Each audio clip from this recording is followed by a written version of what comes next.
আসসালামু আলাইকুম ওরহমতুল্লাহি ওয়াবারাকাতুহু। আলহামদুলিল্লাহি ওয়াহদা ওয়াসসালাতু ওয়াসসালামু আলা আবদিহিল মুস্তাবা আল মুস্তাফা ওয়া আলা আলিহি ওয়া সাহবিহি রাশাদা। প্রিয় দর্শক, শুরু হলো নাগরিক টিভির প্রতিদিনের আয়োজন জানবো জানাবো ইসলামী সমাধান। দেশ কিংবা প্রবাস যে যেখান থেকে আমাদের দিনই প্রশ্নোত্তরের সরাসরি আয়োজন উপভোগ করছেন, আশা রাখি ভালো আছেন। আমরা দোয়া করি আল্লাহ তাআলা আপনাদের সবাইকে সব জায়গায় সবসময় ভালো রাখুন, আমাদের সহ। দর্শক, এই অনুষ্ঠানে প্রত্যেক দিন আমরা নতুন একটি বিষয় নিয়ে কথা বলি, ইসলামী বিষয় নিয়ে কথা বলি, জীবন ঘনিষ্ঠ বিষয় নিয়ে কথা বলি। আজও তেমন একটি বিষয় নিয়ে কথা বলবো। আজ আমরা কথা বলবো কালিমা শাহাদাতের প্রতি দাওয়াত এই বিষয় নিয়ে। এ বিষয়ে আলোচনা আর আপনাদের দিনই প্রশ্নোত্তরের জবাবে রয়েছেন বিশিষ্ট ইসলামী চিন্তাবিদ, শিক্ষাবিদ, গবেষক, লেখক, বিশুদ্ধ গ্রন্থাবলীর বিশ্বস্ত ওয়েবসাইট habrulumma.com-এর প্রতিষ্ঠাতা অধ্যক্ষ শাইখ মুস্তাফিজুর রহমান মাদানী। আসসালামু আলাইকুম ওয়া রাহমাতুল্লাহি ওয়া বারাকাতুহু। ওয়া আলাইকুম আসসালাম ওয়া রাহমাতুল্লাহি ওয়া বারাকাতুহু। শাইখ কেমন আছেন? সব জি আলহামদুলিল্লাহ, আল্লাহ ভালো রেখেছেন। দর্শক, স্ক্রিনে নাম্বার থাকবে, প্রশ্ন করতে পারবেন আজকের বিষয় অথবা ইসলামের অন্য কোনো বিষয়। অবশ্যই দৈনন্দিন জীবন ইসলাম আনতে গিয়ে আমাদের যা জানা বেশি জরুরি সেগুলো প্রশ্ন করবেন। শাইখ, আমরা আলোচনায় যাব কালিমা শাহাদাতের প্রতি দাওয়াত। আলহামদুলিল্লাহি রাব্বিল আলামিন ওয়া সলাতু ওয়াসসালামু আলা সাইয়্যিদিল মুরসালিন নবিয়িনা মুহাম্মদ ওয়া আলা আলিহি ওয়া সাহবিহি আজমাইন, মা বা'দ। فقد قال الله تعالى في كلامه المجيد والفرقان الحميد: أعوذ بالله من الشيطان الرجيم، بسم الله الرحمن الرحيم. قل هذه سبيلي أدعو إلى الله على بصيرة أنا ومن اتبعني وسبحان الله وما أنا من المشركين. প্রিয় ভাইরা আমার, আমরা যারা বিশেষ করে দাওয়াতি ময়দানে অবস্থান করছি, যাদের একমাত্র লক্ষ্য সমাজের মধ্যে যে দুরাচার, অনাচার, শিরিক, বেদাত এই সমস্ত ব্যাপারগুলো রয়েছে সেগুলোর মূলোৎপাটনের জন্য একজন দায়ীর কর্মকাণ্ড সবসময় চলমান থাকে। একজন দায়ী তিনি সর্বপ্রথম দাওয়াতি ক্ষেত্রে যে জিনিসটা প্রায়োরিটি দিবেন, অগ্রাধিকার দিবেন, সেটা হচ্ছে আকীদার বিষয়। কারণ আমাদের সমাজের মধ্যে অনেক দাওয়াতি প্ল্যাটফর্ম দেখা যায় তারা আকীদার গুরুত্ব না দিয়ে তারা আমলের গুরুত্ব দিয়ে থাকে, কিন্তু এটা সঠিক না। একজন মানুষের আকীদা হচ্ছে মূল ভিত্তি। কারণ যে কোনো আমল কবুল হওয়ার জন্য দুইটি শর্ত রয়েছে, তার মধ্যে একটি হচ্ছে ওই আমলটা একমাত্র খাঁটি আল্লাহর জন্য হতে হবে। দ্বিতীয় নম্বর হচ্ছে সেটা রাসূল আকরাম সাল্লাল্লাহু আলাইহি ওয়াসাল্লামের দেখানো আদর্শ অনুযায়ী হতে হবে। কিন্তু যদি কারোর ইমানে ঠিক না থাকে তাহলে তো আমলের কোনো ফায়দা নেই। এই কারণে ভিত্তি হচ্ছে ইমান। এই কারণে প্রথমত ইমানের সংশোধনের দরকার। এই কারণে আল্লাহ জাল্লা শানহু কোরআন মাজিদের মধ্যে বলেছেন, কুল হাদিহি সাবিলি আদউ ইলাল্লাহ আলা বাসীরাতিন আনা ওয়া মান ইত্তাবা'আনি ওয়া সুবহানাল্লাহি ওয়া মা আনা মিনাল মুশরিকিন। রাসূল আকরাম সাল্লাল্লাহু আলাইহি ওয়াসাল্লামকে উদ্দেশ্য করে আল্লাহ বলেন, হে রাসূল, আপনি বলে দিন হাদিহি সাবিলি, এটাই হচ্ছে আমার পথ, যে আমি আল্লাহর দিকে ডাকি জ্ঞান সহ। আমি এবং আমার অনুসারীরা যারা, তারা সর্বপ্রথম আল্লাহর দিকে ডাকবে মানুষকে। এবং ওয়া সুবহানাল্লাহি ওয়া মা আনা মিনাল মুশরিকিন, এবং আমি আল্লাহর পবিত্রতা ঘোষণা করছি যে আমি মুশরিক নই। শিরিক থেকে নিজকে মুক্ত ঘোষণা করলেন আল্লাহ রাসূল সাল্লাল্লাহু আলাইহি ওয়াসাল্লাম। রাসূল আকরাম সাল্লাল্লাহু আলাইহি ওয়াসাল্লাম মুআদ রাদিয়াল্লাহু তাআলাকে ইয়ামানে যখন পাঠিয়েছেন দাওয়াতি কাজের জন্য, তখন তাকে গাইডলাইন দিচ্ছিলেন। এটাই আমাদের গুরুত্বপূর্ণ হাদিস, যেটা প্রমাণ হিসেবে আমরা তুলে ধরতে পারি যে আকীদাকেই প্রায়োরিটি দিতে হবে সর্বপ্রথম। হযরত ইবনে আব্বাস রাদিয়াল্লাহু তাআলা আনহু থেকে বর্ণিত, তিনি বলেন, রাসূল আকরাম সাল্লাল্লাহু আলাইহি ওয়াসাল্লাম যখন মুআজ রাদিয়াল্লাহু তাআলাকে ইয়ামানে পাঠান দাওয়াতি কাজের জন্য, তখন তাকে বলেন, ইন্নাকা তা'তি কওমান মিন আহলিল কিতাব ফালিয়াকুন আউওয়ালা মা তাদউহুম ইলাইহি শাহাদাতু লা ইলাহা ইল্লাল্লাহ ওয়া ফি রিওয়ায়াতিন ইলা আন ইউওয়াহিদুল্লাহ। যে হযরত মুআদ রাদিয়াল্লাহু তাআলাকে রাসূল আকরাম সাল্লাল্লাহু আলাইহি ওয়াসাল্লাম প্রথম আদেশ করেছেন যে তুমি যাচ্ছ আহলে কিতাবের কাছে। আহলে কিতাব বলতে ইহুদি এবং খ্রিস্টানদেরকে বোঝানো হয়, যে তাদের কাছে যাচ্ছ। কেন তাদের কথা বললেন? কারণ কোনো ব্যক্তি যদি দাওয়াতি ময়দানে পদার্পণ করে, তখন তার প্রথমে জানতে হয় আমি কাকে দাওয়াত দেব। যাকে দাওয়াত দেব তার অবস্থা অনুযায়ী তাকে দাওয়াত দিতে হবে। যদি সে শিক্ষিত হয় তাহলে তার প্রস্তুতি ওইরকম হইতে হবে। সাধারণ লোকের জন্য অত প্রস্তুতি নিতে হয় না। তো এই কারণে রাসূল আকরাম সাল্লাল্লাহু আলাইহি ওয়াসাল্লাম বলছেন যে তুমি আহলে কিতাবের নিকটে যাচ্ছ, তাদের কাছে কিন্তু কিতাব আছে, কিতাবে জ্ঞান আছে, সুতরাং তোমার ওইরকম প্রস্তুতি নিতে হবে। এবং তাদেরকে কি দাওয়াত দিবে? অনেকে আমাদের দেশে মনে করে যে সাধারণ যাদের শিক্ষা দীক্ষা আছে বা যারা মুসলমান তাদেরকে কালিমার দাওয়াত দিতে হবে কেন? না, আহলে কিতাব যাদেরকে কিতাব দেওয়া হয়েছে তাওরাত এবং ইনজিল, তাদেরকেও দাওয়াত দিতে প্রথমে বলছেন ফালিয়াকুন আউওয়ালা মা তাদউহুম ইলাইহি শাহাদাতু লা ইলাহা ইল্লাল্লাহ, যে তাদেরকে যখন সর্বপ্রথম তুমি দাওয়াত দিবে, প্রথম দাওয়াতটা হবে যে আল্লাহ ছাড়া সত্য কোনো মাবুদ নেই, কালিমে তাওহীদের দাওয়াত। এটা হচ্ছে সর্বপ্রথম দাওয়াত। এবং অন্য বর্ণনা আছে ইলা আন ইউওয়াহিদুল্লাহ, যে তাদেরকে দাওয়াত দিবে তারা যেন এককভাবে একমাত্র আল্লাহর ইবাদত করে, সেটার দিকে। এই প্রথম দাওয়াত যদি তারা মেনে নেয়, ফাইন হুমা তাউকা লিযালিকা, যদি তোমার এই দাওয়াত তাওহীদের দাওয়াত যদি তারা গ্রহণ করে, তখন দ্বিতীয় পয়েন্টে হবে ফাআলিমহুম আন্নাল্লাহ ফারাদা আলাইহিম খামস সালাওয়াতিন ফি কুল্লি ইয়াউমিন ওয়া লাইলা। দ্বিতীয় পর্যায়ে তুমি 5 বেলা সালাতের দাওয়াত দেবে, যে প্রত্যেক দিন প্রত্যেক মানুষকে অবশ্যই 5 বেলা সালাত আদায় করতে হবে। এবং 5 বেলা নিজের খামখেয়ালি অনুযায়ী আদায় করলে হবে না। অনেকে আছে ফজরের সালাত সকালে ডিউটির আগে পড়ে, 7টা 8টার দিকে পড়ে, ডিউটি যখন যাবে না, এইভাবে পড়লে চলবে না। আল্লাহ জাল্লা শাআনহু বলছেন ইন্নাস সালাতা কানাত আলাল মুমিনিনা কিতাব মাওকুতা, যে প্রত্যেক সালাত তার টাইম অনুযায়ী আল্লাহ জাল্লা শাআনহু ফরজ করেছেন, এই কারণে টাইম অনুযায়ী পড়তে হবে। তো বলে যে দ্বিতীয় তোমার দাওয়াতের পয়েন্ট হবে যে 5 বেলা সালাতের প্রতি দাওয়াত, যে প্রত্যেক দিন 5 বেলা সালাত পড়তে হবে সময় মতে। বলছে ফাইন হুমা তাউকা লিযালিক, যদি তারা তোমার এই দ্বিতীয় দাওয়াতও যদি মেনে নেয়, তাহলে তৃতীয় তোমার দাওয়াত হবে ফাআলিমহুম আন্নাল্লাহ ফারাদা আলাইহিম সাদাকাতান তুখাযু মিন আগনিয়াহিম ফাতুরাদ্দু আলা ফুকারাইহিম, যে তাদেরকে তৃতীয় দাওয়াত দিবে যে তাদের মধ্যে যারা ধনী আছে, যাদের আপনার যাকাত ফরজ হয়েছে, তাদেরকে দাওয়াত দিবে যে তারা যেন যাকাত আদায় করে এবং তাদের থেকে যাকাত নিয়ে ওই এলাকার গরিবদেরকে দেবে, বন্টন করবে। এটা হচ্ছে নিয়ম। কারণ আল্লাহ জাল্লা শাআনহু দুনিয়া এইভাবে সিস্টেম করেছেন যে প্রত্যেক এলাকায় ধনী গরিব দিয়েছেন। ধনীকে এত সম্পদ দিয়েছেন যেন সে যদি সঠিকভাবে যাকাত দেয় তাহলে ওই এলাকার গরিবদের জন্য যথেষ্ট হয়ে যায়। তো এই কারণে বলেছেন ওই এলাকার ধনীদের থেকে যাকাত নিয়ে গরিবদের মধ্যে বন্টন করবে। এবং বলছেন যে এই তৃতীয় দাওয়াত যদি তারা মেনে যায়, ফাইন হুমা তাউকা লিযালিক ফাইয়াকুম ওয়া কারাইম আমওয়ালিহিম, যে তুমি যখন এটা তাদেরকে দেখবে মেনে গেছে, তখন যাকাত উসুল করার সময় তুমি কিন্তু তাদের উন্নত যে সম্পদ সেটা নিতে যাবে না।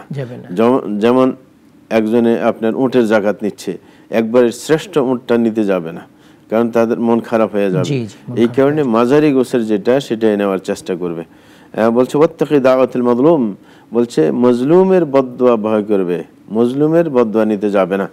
কারণ হচ্ছে একজনের উপর তার শ্রেষ্ঠ যে জিনিসটা ওটা নিলে তার মনে কষ্ট আসবে, তার বদদুয়া আসতে পারে। এই কারণে সে মাজলুম যেন না হয়। তাইলে কাজের ক্ষেত্রেও কি মাজলুম হয়?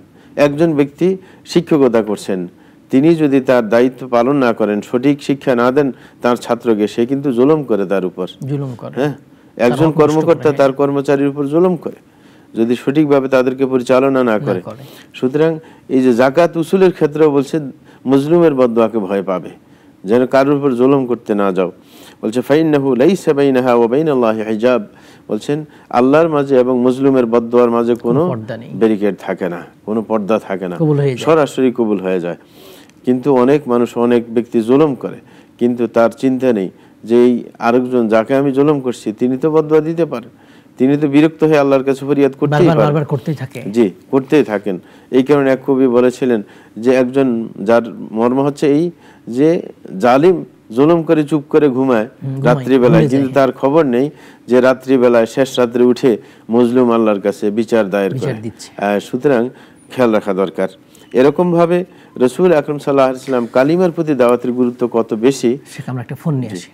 আসসালামু আলাইকুম, দর্শক কে বলছেন, কোথায় বলছেন, প্রশ্ন করবেন। আসসালামু আলাইকুম। ওয়া আলাইকুম আসসালাম ওয়া রাহমাতুল্লাহ। হুজুর, আমি সুনামগঞ্জ ধরমপাড়া থেকে ইউনুস বলছি। জি জি, ইউনুস ভাই বলেন।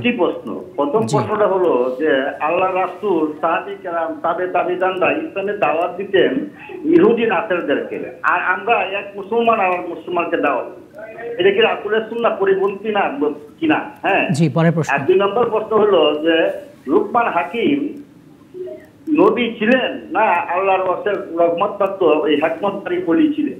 জি। আর 3 নম্বর প্রশ্ন হলো একজন মহিলা স্ত্রী লোক, এই মা, বোন, স্ত্রী এবং মেয়ে, লুকমান হাকিম বলেন যে স্ত্রী লোকদের তোমরা কোনো সম্পূর্ণ বিশ্বাস করবে না, কেন?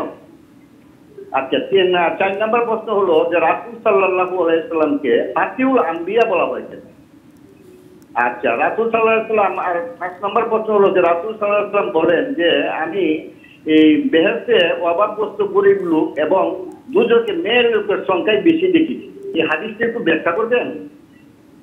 জি, আমাদের সাথেই থাকবেন। জি জি, আমাদের সাথে। আসসালামু আলাইকুম, দর্শক কে বলছেন, কোথায় বলছেন, প্রশ্ন করবেন। জি, শুনতে পাচ্ছেন, প্রশ্ন করবেন। আসসালামু আলাইকুম ওয়া রাহমাতুল্লাহ। ওয়া আলাইকুম আসসালাম ওয়া রাহমাতুল্লাহ। ধন্যবাদ স্যার আপনাকে এবং জি, আব্দুল জব্বার ভাই বলেন। মুস্তাফিজুর রহমান মাদানী সাহেবকে। আব্দুল জব্বার বলছিলেন পাবনা। জি জি, চিনতে পেরেছি কণ্ঠ শুনে। জি বলেন। প্রশ্ন জানতে ইচ্ছা করতে যে আদম হাওয়া যে নিষিদ্ধ ফল খেলো, এটা এই বিষয়টি কোরআনে কোনো কালামুল্লার সাথে কিছু আছে কিনা জানাবেন। এবং অনেকে দোষ দেয় মা হাওয়াই আগে খেয়েছি, বাট সাহেব ভালো করে বলবেন। আর দ্বিতীয় প্রশ্ন হচ্ছে আমার, যে আমি ভালো কাজগুলি করবো মানুষের সাথে, তার ভিতর মনে করেন যে মানুষের আপ্যায়ন করবো, সালাম দেবো, ধার খরচ করবো, রুগী পাই দাও, তাহলে সাহেবের কাছে একটা প্রশ্ন নেবো যে এই ভালো কাজগুলি যদি কোন কাজটা ভালো সর্বশ্রেষ্ঠ। আর একটা প্রশ্ন হলো, আমরা দরুদ করি, কোন দরুদটা সর্বশ্রেষ্ঠ? এবং পাশাপাশি এর সাথে প্রশ্ন যে নফল নামাজ, যেমন ইশরাকের নামাজ, যেমন আওয়াবিনের নামাজ, যেমন চাষের নামাজ, যেমন তাহাজ্জুদের নামাজ, আসলে কোন নামাজটা শ্রেষ্ঠ? আর পাশাপাশি একটা প্রশ্ন হলো যে আমি যে মানুষের লেনদেনের বিষয়টা, মানুষ তো সার দেখেন আমি একজন নামাজ কালাম করতে সব কিছু ভালো আছে, অভাবের কারণে লেনদেনটা ভালো করতে পারছি না, কিন্তু সমাজে আমরা তাকে ফেরাও নিশ্চয় খারাপ পাবি। মানে আসলে এটা কি কতটা যুক্তিসঙ্গত হয় জানার কাছে? জি জি, আমাদের সাথে থাকবেন। আসসালামু আলাইকুম। দর্শককে বলছেন, কোথায় বলছেন, প্রশ্ন করবেন। আসসালামু আলাইকুম। ওয়ালাইকুম আসসালাম রাহমাতুল্লাহ। জি বলুন। আমি মোহাম্মদ ইউনুস আলী, ঢাকা। ভাই বলুন, প্রশ্ন করবেন। যদি কাজাত নামাজ না পড়তে পারি, পরবর্তীতে কি কোনো কাজা নামাজ পড়ার নিয়ম আছে? বেতের নামাজ জি, আমাদের সাথেই থাকবেন, ইনশাআল্লাহ জবাব পেয়ে যাবেন। জি শেখ, আমরা ইনশাআল্লাহ প্রশ্নগুলো জবাব দিই, পর আলোচনায় যাব। ওই যে উনি বলছেন মুসলিমের মধ্যে দাওয়াত দেওয়া, অমুসলিম বাদ দিয়ে নিজেদের মধ্যে। জি প্রিয় ভাইজান, আপনি বলেছিলেন যে মুসলিমদেরকে দাওয়াত দেবে কেন, অমুসলিমদেরকে তো দাওয়াত দেওয়ার নিয়ম। আমরা দাওয়াত সবাইকে দিতে হয়। অমুসলিমদেরকে ইসলামের প্রতি দাওয়াত দিবে, কালিমার প্রতি দাওয়াত দিবে। মুসলমানদেরকে শরীয়তের যে নির্ধারিত বিধিবিধান আছে সেগুলো পালনের প্রতি উৎসাহিত করবে। আল্লাহ নিজেই বলছেন ওয়াদাক্কির ফাইন্না যিকরা তানফাউল মুমিনিন। রাসূল আকরাম সাল্লাল্লাহু আলাইহি ওয়াসাল্লামকে বলেছেন যে আপনি স্মরণ করিয়ে দেন মুমিনদেরকে, কারণ মুমিনদেরকে স্মরণ করিয়ে দিলে তাদের লাভে আসবে। রাসূল আকরাম সাল্লাল্লাহু আলাইহি ওয়াসাল্লাম সাহাবায়ে কেরামকে দাওয়াত দিতেন, যে কোনো বিধিবিধানের প্রতি দাওয়াত দিতেন, উৎসাহিত করতেন। সুতরাং দাওয়াতটা ব্যাপক, সবার জন্য দাওয়াত, প্রত্যেকের অবস্থা হিসেবে দাওয়াত, সুতরাং দাওয়াতটা ব্যাপক। জি হাসান, তা ওই যে লুকমান আলাইহিস সালাম কি নবী ছিলেন? জি, লুকমান বিশুদ্ধ মত হচ্ছে তিনি নবী ছিলেন না, তিনি একজন আপনার বিদগ্ধজন ছিলেন, যিনি জ্ঞানী ছিলেন। জি হাসান, তা ওই যে প্রশ্নটা যে স্ত্রী সন্তান পুত্রকে অধিক বিশ্বাস না করা, তারা দুনিয়ার জন্য পরীক্ষা বা শত্রু হয়ে যেতে পারে। জি, কোরআনের মধ্যে ফিতনা বলা হয়েছে তাদেরকে, কারণ এসে তারা আপনাকে পথভ্রষ্ট করতে পারে। কারণ স্ত্রী সন্তান এমন কিছু আবদার করতে পারে যেটা শরীয়তে না জায়েজ, গর্হিত। যেমন আপনার ছেলে আপনার কাছে অ্যান্ড্রয়েড মোবাইল চাইলো, কিন্তু সেটা দিয়ে সে হারাম কাজে লিপ্ত হবে। সুতরাং আপনি তাকে যদি এটা দেন, তাকে ফিতনার সম্মুখীন করা হলো, নিজেও গুনার ভাগী হলেন। এই কারণে তাদের ব্যাপারে সতর্ক থাকতে হবে, এটা হচ্ছে নিয়ম। এবং তাদেরকে সঠিক পথে পরিচালিত করে আপনি সওয়াবের ভাগী হতে পারেন। কিন্তু আপনি যদি তাদের যে কোনো আবদার, জি আপনি বিশ্বাস করে তাদেরকে যদি এমনিতেই ছেড়ে দেন যে তার উপর আমার আস্থা আছে, না, এইভাবে চলবে না। কারণ কোনো ব্যক্তির উপর আস্থা রাখা যায় না, কারণ তার সাথে শয়তান থাকে, শয়তান তাকে পথভ্রষ্ট করার চেষ্টা করে। সুতরাং সে যে কোনো মুহূর্তে পথভ্রষ্ট হয়ে যেতে পারে। এই কারণে পারাদারি করতে হবে, এটা হচ্ছে নিয়ম। এটার জাজ্জুল্য প্রমাণ হচ্ছে আপনার সৌদি আরবের একজন শায়েখ মোহাম্মদ সালেহ আল মুনাজ্জিদ হাফিজাহুল্লাহ, তিনি তার আপনার একটা ওয়েবসাইট আছে, আপনার সুয়াল ও জবাবের ওয়েবসাইট, সেখানের মধ্যে যাদেরকে নিয়োগ দিয়েছেন মুফতি হিসাবে, তাদেরকে এমনভাবে তাদের সিটগুলো রেখেছেন আপনার হলরুমের মধ্যে, যেন একজনের কম্পিউটারে স্ক্রিন আরেকজনকে দেখতে পায়, আরেকজনে দেখতে পায়। তার কথা হচ্ছে যে শয়তান কখন ধোঁকা দেয় বলা যায় না। এই কারণে যদি একজনের কম্পিউটার স্ক্রিন যদি আরেকজনে দেখতে পায়, তাহলে সে কখনো খারাপ কিছু দেখার ইচ্ছা পোষণ করবে না, কারণ শয়তান পিছনে লেগে আছে। যে কোনো মানুষ হঠাৎ করে পা পিছলে যেতে পারে তার। আমরা তাই দেখলাম গতকাল স্ত্রী সন্তান মিলে স্বামীকে হত্যা করেছে, বাবাকে হত্যা করেছে। জি অবশ্যই। সুতরাং সন্তানকে অতি বিশ্বাস করতে নেই, তাকে পারাদারিতে রাখবে, আদব শিক্ষা দিবে। জি হাসান, তারপরে জাহান্নামে মহিলারা কেন বেশি যাবে আর জান্নাতে পরিবার? চমৎকার কথা, এটা হাদিসের কথা। রাসূল আকরাম সাল্লাল্লাহু আলাইহি ওয়াসাল্লাম বলছেন যে ফাইন্নাহুন্না ইয়াকফুরনাল আশির, তারা কেন জাহান্নামে বেশি যাবে? কারণ তারা স্বামীর অকৃতজ্ঞ বেশি। এবং রাসূল সাল্লাল্লাহু আলাইহি ওয়াসাল্লাম বলছেন আপনি যদি যে স্বামী যদি পুরো জীবন তার জন্য সবকিছু বিলিয়ে দেয়, কোনোদিন যদি তার ইচ্ছার বাইরে কোনো কিছু করে, তখন বলে পুরো জীবনটাই শেষ হয়ে গেল তোমার কাছে এসে, কিছুই তোমার কাছ থেকে ভালো কিছু দেখতে পাইনি, পেলাম না। তো এরকম তারা অকৃতজ্ঞ হয়ে থাকে, হ্যাঁ, এবং আমলের মধ্যে তারা পিছিয়ে পড়ে, কারণ স্বাভাবিকভাবে তাদের ঋতুস্রাব হয়, আমলের ঘাটতি আসে, এই কারণে তারা জাহান্নামে বেশি যাবে। এবং বিশেষ করে তাদের মধ্যে আলস্য আছে। আপনি দেখবেন অনেক নামাজি মহিলা তারাও কিন্তু নামাজ ঠিক মতো সময় মতো পড়ে না, শুরু টাইমে পড়ে না, পাক শাক নিয়ে ব্যস্ত থাকে, দেখা যাচ্ছে একবারে শেষ বেলায় সালাদটা আদায় করলো, সব কাজ শেষ করে। এই যে অলসতা তাদের, এগুলো কিন্তু তাদের জাহান্নামে যাওয়ার কারণ। জি, আবার ওরা পরনিন্দা বেশি করে, গীবত বেশি করে মহিলা। জি, পরনিন্দা তাদের মধ্যে সবচাইতে বেশি। হাসান, তারপরে আরেকটা অংশ ছিল গরিবেরা জান্নাতে যাবে বেশি। জি, গরিবরা জান্নাতে যাবে, কারণ বিশেষ করে গরিব যারা আছে তারা যদি পরীক্ষার সম্মুখীন হয়, ইবনে তাইমিয়া রাহিমাহুল্লাহ বলেছেন যে মানুষকে আল্লাহ জাল্লাহু শাআনহু দুইভাবে পরীক্ষা করে থাকেন। একটা হচ্ছে ধন না দিয়ে পরীক্ষা, এই পরীক্ষাতে বেশিরভাগ মানুষ পাশ করে যান। তো গরিবরা এই কারণে পাশ করে, গরিবরা মনে করে যে আল্লাহ আমাকে দুনিয়াতে সম্পদ থেকে বঞ্চিত করেছেন, কিন্তু আখিরাতকে আমি হারাতে চাই না। এই কারণে গরিবরা আল্লাহর উপর বিশ্বাস করে, হ্যাঁ, তখন সে ইবাদতে মনোযোগী হয়, যে পরকালে যেন আমি সুখে থাকতে পারি, এই চিন্তা তার মাথায় থাকে।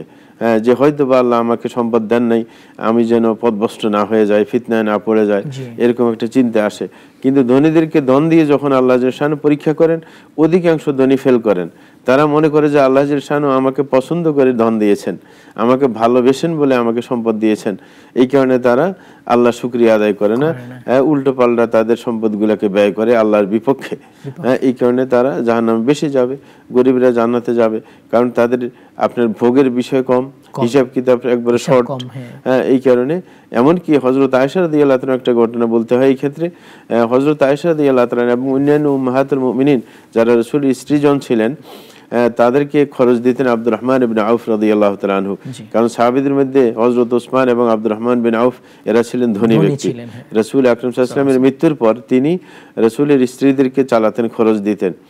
একদিন তিনি ওই যে থৈলা ভরে, আগে তো কয়েন জাতীয় ছিল, দিনার আর দিরহাম, ব্যাগের মধ্যে দিতেন। তো দিতে গিয়েছিলেন হযরত আয়েশাকে, প্রত্যেক স্ত্রীকে এক থৈলা করে এরকম কয়েন দিয়ে আসতেন, দিনার দিরহাম খরচ করার জন্য। যখন একদিন গিয়েছিলেন হযরত আয়েশাকে এরকম দেওয়ার জন্য দিনার দিরহাম, তার খরচ, তখন দিয়ে বের হয়েছেন যাওয়ার জন্য, হযরত আয়েশা কেঁদে ফেললেন। তখন উনি বললেন যে আম্মাজান, আপনি কাঁদলেন কেন? বললেন যে আমি রাসূল আকরাম সাল্লাল্লাহু আলাইহি ওয়াসাল্লাম থেকে শুনেছিলাম যে আমার যারা ফকির সাহাবায়ে কেরাম আছে তারা জান্নাতে চলে যাবে, কিন্তু আব্দুর রহমান ইবনে আউফ হিসাব দিতে অনেক দেরি হয়ে যাবে, অনেক সম্পদের মালিক, এখানে তার হিসাব দিতে হবে। যদিও তিনি উল্টা পথে খরচ করেননি, কিন্তু তার সম্পদের হিসাব দিতে হবে। কারণ আল্লাহ রাসূল সাল্লাল্লাহু আলাইহি ওয়াসাল্লাম বলছেন, কোনো মানুষ লা তাজুলু কদামা আবদিন হাত্তা ইউসালা আন আরবা, যে কোনো মানুষ তার পা সামনে নিতে পারবে না কিয়ামত দিন যতক্ষণ পর্যন্ত চারটা প্রশ্নের উত্তর না দেবে। তার মধ্যে আছে সম্পদ সম্পর্কে, ওয়া আন মালিহি মিন আইনা ইকতাসাবাহু ওয়া ফিমা আনফাকা, যে সম্পদ সম্পর্কে দুইটা প্রশ্নের উত্তর দিতে হবে। একটা হচ্ছে যে কিভাবে সে সঞ্চয় করেছে, আর দ্বিতীয় নম্বর কিভাবে ব্যয় করেছে। আর সুতরাং এগুলোর হিসাব দিতে দিতে দেরি হয়ে যাবে। এদিক দিয়ে আপনার মুহাজিররা চলে যাবে, যারা গরিব ছিলেন তারা জান্নাতে চলে যাবে। তো এই কারণে উনি কেঁদে ফেলেছেন। তো তাই বলে উনি কি জান্নাতে যাবেন না? উনি জান্নাতের সুসংবাদ প্রাপ্ত একজন, 10 জনের একজন তিনি, তারপরেও দেরি হয়ে যাবে। জি জি, হাসান, আসসালামু আলাইকুম। দর্শক কে বলছেন, কোথা থেকে বলছেন, প্রশ্ন করবেন। ওয়ালাইকুম আসসালাম, চাঁপাইনবাবগঞ্জ বহলাবাড়ি থেকে বলছি হুজুর। জি ভাই বলুন। জি হুজুর, আমার একটা প্রশ্ন হুজুর, যে একই হুজুর 3টি দায়িত্ব পালন করছে, মুয়াজ্জিম, ইমাম এবং খাদেম। আচ্ছা। তো ঘটনা হলো যে আজ 4-5 দিন থেকে ওই আগে সাধারণ মুসল্লি একামত দিত, 4-5 দিন থেকে ওই হুজুরি একামত দিচ্ছে, হুজুরি নামাজ পড়াচ্ছে। এই ব্যাপারে ইসলামের শরীয়ত কি? জি, আমাদের সাথেই থাকবেন। জি, শেখ আদম আলাইহিস সালাম কি কোনো ফল খেয়েছিলেন? জি, আদম আলাইহিস সালাম নিষিদ্ধ গাছের ফল খেয়েছেন। আল্লাহ জাল্লাহু শাআনহু নিজে বলছেন, ফালাম্মা দাকাশ শাজারা বাদাত লাহুমা সাওআতুহুমা, যে যখন ফল খেয়েছে নিষিদ্ধ গাছের ফল, তখন তাদের পরনের পোশাকগুলো খুলে গিয়েছে। সুতরাং ওইটার গন্ধম আমাদের দেশে বলে, কিন্তু ওইটা নিশ্চিত কথা না। মানে ওই নিষিদ্ধ একটা গাছ আসলে আল্লাহর উদ্দেশ্য হচ্ছে আনুগত্য করে কিনা, এই কারণে পরীক্ষা করা তার উদ্দেশ্য। এই কারণে একটা গাছকে চিহ্নিত করেছেন যে এই গাছের ফল খাবে না, কিন্তু সেটা কি ফল ছিল এটা সুস্পষ্ট জানা যায় না। এই কারণে আমরা গন্ধম বলবো না, অনেকে গন্ধম ফল বলে। জি জি জি। হাসান, শেখ আমাদের আরেকটা প্রশ্ন ছিল, ওই যে ভালো কাজগুলোর মধ্যে সবচেয়ে ভালো কাজ কোনটা? জি প্রিয় ভাইজান, আমরা বলবো যে ভালো কাজের মধ্যে সবচাইতে ভালো কাজ যেটা, সেটা হচ্ছে ঈমান, আল্লাহর উপর ঈমান আনা। সবচেয়ে ভালো কাজ। কারণ হাদিসের মধ্যে সেটাই বলা হয়েছে, আল্লাহর উপর ঈমান আনা, তাওহীদ প্রতিষ্ঠা করা, এটা হচ্ছে সবচাইতে ভালো কাজ। কোরআন মাজিদের মধ্যে যখন আল্লাহ জাল্লাহু শানহু আদেশ করেছেন তখন বলেছেন ওয়া'বুদুল্লাহ ওয়া লা তুশরিকু বিহি শাইআ ওয়া বিল ওয়ালিদাইনি ইহসানা। পরের ধাপগুলো পরে আসছে। প্রথমে হচ্ছে আল্লাহর ইবাদত করা একচ্ছত্রভাবে, আল্লাহর সাথে শরীক না করা। দ্বিতীয় নম্বর হচ্ছে মাতা-পিতার সাথে বান্দার হক, তার মধ্যে মাতা-পিতার সাথে সদাচরণ করা আল্লাহর অধিকারের পরেই আসে। সুতরাং শ্রেষ্ঠ কাজ হচ্ছে আল্লাহর উপর খাঁটি ঈমান আনয়ন করার চেষ্টা করা। হ্যাঁ, শ্রেষ্ঠ দরুদ, শ্রেষ্ঠ দরুদ মানে যেটা আমরা সালাতের মধ্যে পড়ে থাকি, যেটাকে সালাত ইব্রাহিমিয়া বলা হয়, সালাতের বৈঠকের মধ্যে যেটা পড়ি সেটাই পড়ার চেষ্টা করবেন। আর শর্ট দরুদ পড়তে গেলে সাল্লাল্লাহু আলাইহি ওয়াসাল্লাম, এটা হচ্ছে একবারে শর্ট দরুদ। যে কোনো সময় আল্লাহ রাসূল আকরাম সাল্লাল্লাহু আলাইহি ওয়াসাল্লামের নাম উল্লেখ হওয়ার সাথে সাথে সেটা পড়ার নিয়ম, সাল্লাল্লাহু আলাইহি ওয়াসাল্লাম। জি, লেনদেনে অনেকে ভালো না, মুআমালাত যে বিষয়টা, যে আমাদের অনেক ভাই আছে যারা আপনার ধর্মকর্ম পালন করেন কিন্তু লেনদেনের ক্ষেত্রে দুর্বল, মানে তাদের ভাব দেখলে মনে হয় লেনদেনের সাথে শরীয়তের কোনো সম্পর্কই নাই, অথচ এটাই হচ্ছে আসল আপনি একজনকে যাচাই করার আর আসল মাধ্যম। কারণ একজন মানুষ সালাত ইত্যাদি পড়তে পারে, এইখানে কোনো তার সমস্যা নেই, কিন্তু অর্থের ব্যাপারটাই মানে খুবই ডেঞ্জারাস। এই কারণে ফতুয়ার ক্ষেত্রেও ইমাম আবু ইউসুফ রাহিমাহুল্লাহ বলেছেন, একজন মুফতি সাহেব সে দক্ষ কিনা ফতুয়ার মধ্যে, লেনদেনের মধ্যে ফতুয়া দিতে পারলে সে হচ্ছে দক্ষ। আপনি মাসলা মাসাইল যেগুলো নামাজের, এগুলো তো পরিবর্তিত হয় না, এটার মধ্যে কোনো পরিবর্তন নেই, কিন্তু আপনার লেনদেনের মধ্যে অনেক পরিবর্তন আসে। সুতরাং সঠিক জায়গায় মাসালা প্রয়োগ করা এটা কঠিন। এই কারণে একজন ব্যক্তি সে সৎ কিনা, বাস্তব সৎ কিনা সেটা বুঝতে হবে, তার লেনদেন ঠিক আছে কিনা। এই কারণে আমরা বলবো লেনদেনকে আমরা ঠিক করে নিই, কারণ সেটাও শরীয়তের একটা বিশেষ ক্ষেত্র। এবং বিশেষ ক্ষেত্র এই বলে যে মানুষের সাথে সম্পর্ক, মানুষের অধিকারের সাথে সম্পর্ক, আল্লাহ জাল্লাহু শানুর যে অধিকার সেটা আল্লাহ জাল্লাহু শানু ছাড়িয়ে দিতে পারেন, কারণ আল্লাহ জাল্লাহু শানু ক্ষমা করলে আল্লাহর কোনো কিছু সমস্যা হয় না, কারণ এটা তার কি নিজস্ব বিষয়। কিন্তু মানুষের অধিকার আল্লাহ জাল্লাহু শানু কখনো ক্ষমা করবেন না।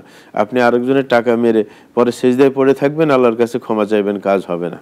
হ্যাঁ, এটা তার সাথেই সমঝোতা করে নিতে হবে। নফল সালাতের ব্যাপারে জিজ্ঞেস করেছিলেন, কোনটা ভালো বেশি? যে নফল সালাত তো অনেকগুলো আছে, তার মধ্যে সর্বশ্রেষ্ঠ নফল সালাত হচ্ছে আপনার তাহাজ্জুদের সালাত, যেটা শেষ রাতে পড়া হয়, যেটাকে কিয়ামুল লাইলও বলা হয়, যেটা আপনার রমজান আসলে তখন অনেক সময় তারাবিহ নাম দেওয়া হয়। ওটাই হচ্ছে শ্রেষ্ঠ সালাত। আর এটা পড়ার সময় তো অর্ধরাতের পর থেকে, কিন্তু সর্বশ্রেষ্ঠ সময় হচ্ছে শেষ তৃতীয়াংশ।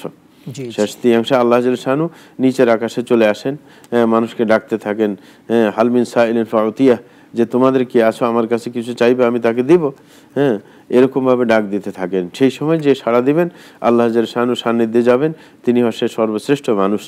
এবং এই নফল ইবাদতের মাধ্যমে আল্লাহ নৈকট্য অর্জন করা যায়। ওয়ালা ইয়াজালু আবদু ইয়াতাকাররাবু ইলাইহি বিন-নওয়াফিল হাত্তা উহিব্বাহ। হাদিসে কুদসির মধ্যে আল্লাহ জাল্লাহু শানু বলেন যে একজন বান্দা নফল সালাতের মাধ্যমে যখন সে অগ্রসর হতে চায়, আমার নৈকট্য অর্জন করতে চায়, তখন আমি তাকে ভালোবেসে ফেলি। জি, এই কারণে নফল সালাত বিশেষ করে তাহাজ্জুদের প্রতি গুরুত্ব দিতে হবে। সালাত কাজা হয়েছে অনেকগুলো, আদায় করতে না পারলে কোনো সমস্যা হবে কিনা? অনেক সালাত।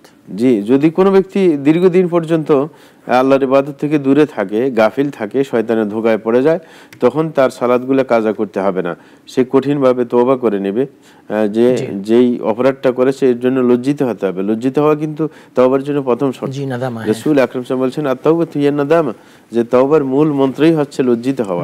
যে আল্লাহর দুনিয়াতে বসবাস করে, আল্লাহর রিজিক ভক্ষণ করে আপনি আল্লাহর সাথে দুরাচার করবেন, সেটা হতে পারে না। এই কারণে প্রথমে লজ্জিত হতে হবে, হ্যাঁ, এবং ওই গুনার কাজ ছাড়তে হবে, এবং ভবিষ্যতে প্রতিজ্ঞা করতে হবে আমার যতদিন আমি বেঁচে থাকবো সালাত কাজা করব না, সঠিক টাইমে সালাত আদায় করব, এটা প্রতিজ্ঞা করতে হবে। সুতরাং এই তওবাটাই তার জন্য যথেষ্ট। কারণ রাসূল আকরাম বলেছেন আত-তাওবাতু তাজুবু মা কানা ক্বাবলাহা, যে তওবা করলে পূর্বের সমস্ত গুনাহ মাফ হয়ে যায়। যদি নির্দিষ্ট কয়েক বেলা হয় তাহলে সেটা তো কাজা করে নেবে, কিন্তু এত বেশি সালাত, যেমন অনেকে 5 বছর 10 বছর 20 বছর সালাত আদায় করেনি, পরবর্তীতে হুঁশ এসেছে, তাইলে তাকে অবশ্যই খাঁটি তওবা করে নিতে হবে। আর ওই ঘাটতি পূরণের জন্য সে নফল সালাতের প্রতি গুরুত্ব দিবে, বিশেষ করে তাহাজ্জুদের প্রতি গুরুত্ব দিবে, তাহলে ঘাটতিটা পূরণ হয়ে যাবে। সুন্নাত সালাতের প্রতি গুরুত্ব দিবে, প্রাত্যহিক 12 আপনার রাকাত সালাত আদায় করা, আপনার ফরজ সালাতের আগে পরে, সেটার প্রতি গুরুত্ব বেশি দিবে। জি, হ্যাঁ, বিতরের সালাত কাজা হয়ে গেলে আদায় করা লাগবে কিনা? জি, ধন্যবাদ। বিতরের সালাত যদি কারোর কাজা হয়ে যায়, সময় মতো পড়তে না পারে, তাহলে তিনি দিনের বেলা পড়বেন, কিন্তু দিনের বেলা পড়ার ধরন ভিন্ন। দিনের বেলা কিন্তু বেজোট চলবে না। রাসূল আকরাম সাল্লাল্লাহু আলাইহি ওয়াসাল্লাম, হযরত আয়েশার হাদিস যে রাসূল আকরাম সাল্লাল্লাহু আলাইহি ওয়াসাল্লাম এক রাত্রিতে তাহাজ্জুদ পড়তে পারেনি, অসুস্থ থাকার কারণে দিনের বেলা তিনি 12 রাকাত পড়েছেন। 12 রাকাত কেন পড়েছেন? দিনের বেলা কোনো ভিতর হয় না, ভিতর হয় রাত্রির বেলা, এই কারণে তিনি জোর পড়েছেন। আর তার অভ্যাস ছিল 11 রাকাত পড়ার ভিতর, এই কারণে তিনি 12 রাকাত পড়েছেন। আমাদের মধ্যে যদি কারোর অভ্যাস থাকে 3 রাকাত পড়ার, 4 রাকাত পড়ে নেবেন। কারোর যদি 1 রাকাত পড়ার অভ্যাস থাকে তিনি 2 রাকাত পড়ে নেবেন। এইভাবে ভিতরের সালাত কাজা করতে হয়। হাসান, আসসালামু আলাইকুম। দর্শককে বলছেন, কোথায় বলছেন, প্রশ্ন করবেন। জি, ওয়ালাইকুম আসসালাম। আমি সোহাগ বলছিলাম মিরপুর থেকে। জি ভাই, সোহাগ ভাই বলেন। জি, আমি একটু বিস্তারিত বলতে চাচ্ছি। আমার 4 বোন, আমি একা, আমি সবার ছোট, আমরা সবাই বিবাহিত। এখন আমার 4 বোন চাচ্ছে আমাদের তো বিশেষ সম্পত্তি আছে, বিশেষ সম্পত্তি সব আমার নামে লিখে দেওয়ার জন্য, সব জেনে সব ইচ্ছায়। আচ্ছা, আমার আব্বা আম্মু সেক্ষেত্রে রাজি হয়েছে। এটা কি আমার জন্য জায়েজ হবে কি? জি জি, বুঝতে পেরেছি, আমাদের সাথেই থাকবেন। পরের প্রশ্ন যাব। শেখ একজন ইমাম, তিনি মুয়াজ্জিন, ইকামত দিচ্ছেন সালাতের। জি, আমাদের দেশে অনেক সময় এই ব্যাপারটাকে আপনার আশ্চর্যজনক মনে করে। আপনার যিনি ইমাম তিনি প্রয়োজনে একামত দিতে পারেন, হ্যাঁ, কোনো সমস্যা নেই। তিনি একামত দিবেন, তিনি আজান দিবেন, কোনো সমস্যা নেই যদি লোক না থাকে। কিন্তু লোক যদি ভিন্ন ভিন্ন থাকে অসুবিধা নেই, এতে কোনো সালাতের কোনো ক্ষতি হবে না। ক্ষতি হবে না। সে অনেক ভাই বোন আমাদের অনুষ্ঠানে প্রশ্ন করেন যে বিশুদ্ধ আকীদা আমালের বইগুলো অফলাইনে বা অনলাইনে পাওয়ার ক্ষেত্রে আমরা কোথায় যোগাযোগ করবো? আমরা একটু আগে আজকে বলছিলাম যে habrulumma.com বিষয়টা। জি, ধন্যবাদ। আমাদের habrulumma.com এর যে পরিকল্পনা সেটা হচ্ছে বিশুদ্ধ বইয়ের সম্ভার তৈরি করা। সেখানে প্রত্যেকটা বই ইউনিকোড করে রেডি করা, যেন আপনি সার্চে গুগলে যখন সার্চ দিবেন তখন পেয়ে যাবেন ইনশাআল্লাহ। সুতরাং সেখান থেকে বিশুদ্ধ আকীদার নির্ভরযোগ্য একটা আপনার জায়গা, সেখান থেকে ইনশাআল্লাহ অনলাইনে পড়তে পারবেন। জি, এবং অনেক আলেমের সেখানে বই থাকবে। জি, অনেক আলেমের বই থাকবে, এমনকি যত আপনার বিশুদ্ধ আকীদা বহন করেন এবং বিশুদ্ধ আকীদার প্রতি দাওয়াত দেন, সব লেখকের বই সেখানে আস্তে আস্তে ধারাবাহিকভাবে সন্নিবেশিত হবে ইনশাআল্লাহ। সবাই উপকৃত হতে পারবেন আশা করি। জি, habrulumma.com, এটা মনে রাখবেন, habrulumma.com। ওই যে বলছিলেন যে 4 ভাই 1 বোন, বোনগুলো জমি দিয়ে দিতে চাচ্ছেন ভাইকে সবগুলা সজ্ঞানে। জি জি, প্রিয় ভাই, আমরা বলবো যে যখন আপনার মাতা পিতা এখনো জীবিত আছে এই পর্যায়ে এই কাজ না করাই ভালো। কারণ আপনার বোনেরা হয়তো বুঝতে পারে নাই যে পরবর্তীতে তার সম্পদের দরকার আছে, হয়তোবা অতি আবেগী হয়ে আপনাকে সব লিখে দিতে চাচ্ছেন, কিন্তু পরবর্তীতে তার প্রয়োজন হতে পারে। এই কারণে মাতা পিতা থাকা অবস্থায় কিন্তু আপনি মিরাসের মালিক না। মাতা পিতা থাকা অবস্থায় মিরাসের মালিক বাবা, সমস্ত সম্পদের মালিক। সন্তান তো সম্পদের মালিক হয় মৃত্যুর পরে, পিতার মৃত্যুর পরে। এই কারণে যখন মাতা পিতার অধীনে রয়েছে ওইভাবে থাকুক। মাতা পিতার মৃত্যুর পরে যখন তারা আপনার পক্ষে আসে তখন কিন্তু ভয় পাওয়ার কিছু নেই। মাতা পিতার মৃত্যুর পরে তখন আপনি সম্পদ দিতে চাইলে আপনার বোনেরা তখন প্রয়োজন না পড়লে লিখে দিতে পারে। অনেক সময় অনেকে লিখে দেন না, এই সময় আপনি নিতে পারবেন না। কারণ লিখে দেয় না কেন? কারণ সে ভয় পায় যে লিখে দিলে আমি আর আমার ভাইয়ের কাছে দেখা করতে যেতে পারবো না, অধিকার থাকবে না। এই কারণে যদি কোনো বোন বলে ঠিক আছে আমি সম্পদ নেব না, তাইলে বলবেন যে লিখে দাও, তাইলে পরবর্তীতে তার সন্তানরা কিন্তু ঝামেলা করতে পারবে না। অনেককে এরকম দেখা যায় যে তার বোন বলেছে যে আমি সম্পদ নেব না, পরবর্তীতে ভাগিনারা এটা নেওয়ার জন্য লড়াই করে, আপনার কেস পর্যন্ত দিয়ে দেয়। তো সেই কাজটা করবেন না। এই কারণে আমরা বলবো যে আপনি বর্তমানে নাই নেন, আপনার পিতার মৃত্যুর পর যদি ওরা এমনিতেই দিতে চায় দিয়ে দেবে, লিখে দেবে, তাদের অধিকার দিয়ে দিল। জি হাসান, তার সাথে আমরা আলোচনা যাব ইনশাআল্লাহ। যে আমরা বলছিলাম যে তাওহীদের প্রতি দাওয়াত, কালিমার প্রতি দাওয়াত, এটা খুবই গুরুত্বপূর্ণ। এই কারণে রাসূল আকরাম সাল্লাল্লাহু আলাইহি ওয়াসাল্লাম খাইবারের দিবসে হযরত আলী রাদিয়াল্লাহু তাআলাকে চমৎকার গাইডলাইন দিয়েছেন এই ব্যাপারে। একটা ফোন নিয়ে আসি। আসসালামু আলাইকুম। দর্শককে বলছেন, কোথায় বলছেন, প্রশ্ন করবেন। আমি উত্তরা থেকে বলছি। জি জি, আমার একটি প্রশ্ন। ওই যে সূরা আহজাবের 56 নং আয়াতে একটা দরুদ, ইয়া আইয়ুহাল্লাযীনা আমানু সাল্লু আলাইহি ওয়া সাল্লাম, এই দরুদটা কি আমরা দরুদ হিসাবে পড়তে পারবো? জি জি, আমাদের সাথেই থাকবে এটা শেখ। জি ধন্যবাদ। আমরা বলবো যে আয়াতটা তো দুরুদ পড়ার জন্য আদেশ করা হয়েছে, সেটা তো দুরুদ হিসেবে পড়ার জন্য আপনি নাজিল করা হয় নাই। এই কারণে যেটা রাসূল আকরাম সাল্লাল্লাহু আলাইহি ওয়াসাল্লাম দুরুদ হিসেবে শিক্ষা দিয়েছেন সেটাই পড়বেন, ওই আয়াতটা দুরুদ হিসেবে পড়া যায় না। জি শেখ আমরা আলোচনা যাব।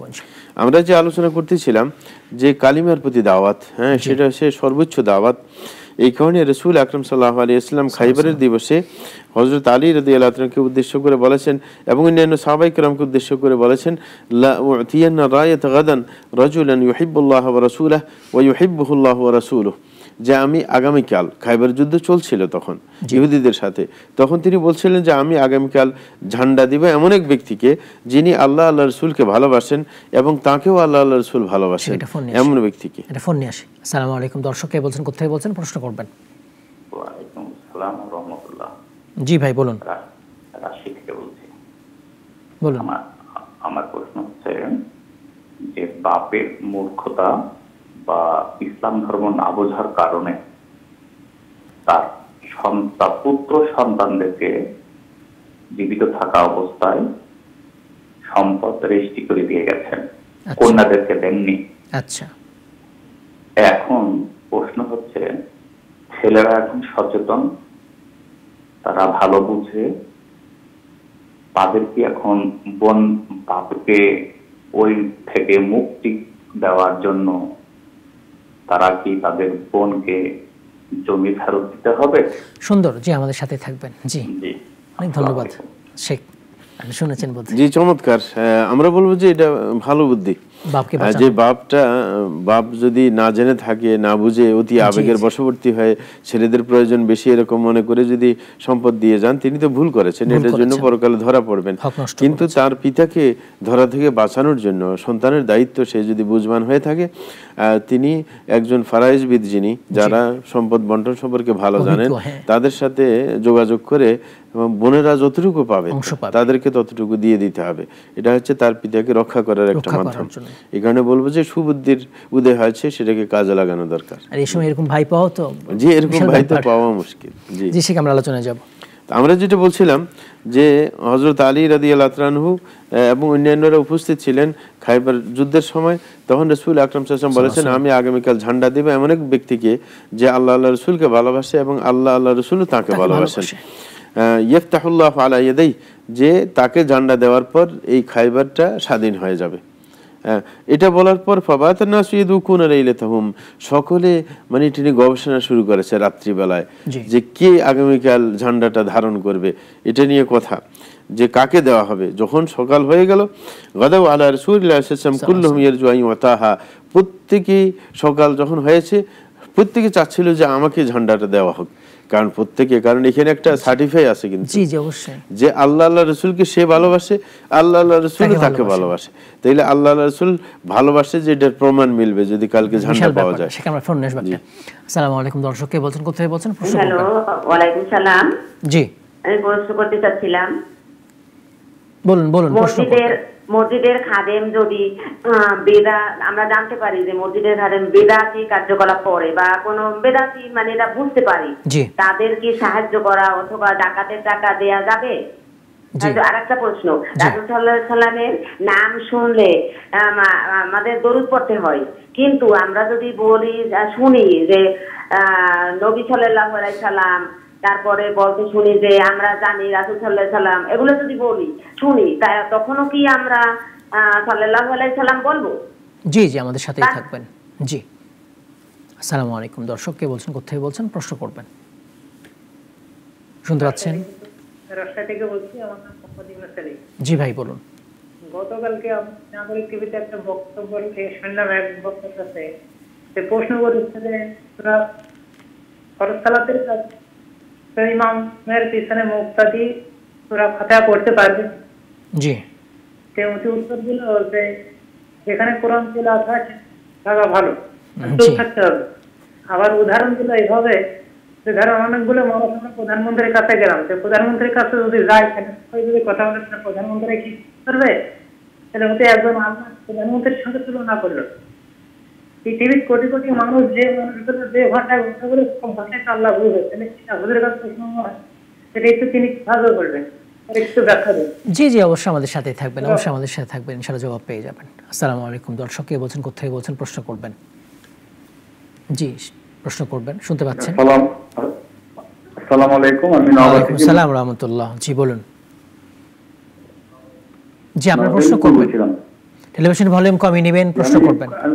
কোরআন শরীফের একটা আয়াত, জি, কোরআন শরীফের একটা আয়াত আমার জানা আছে যে কুনতুম খায়রা উম্মাতিন উখরিজাত লিন-নাস।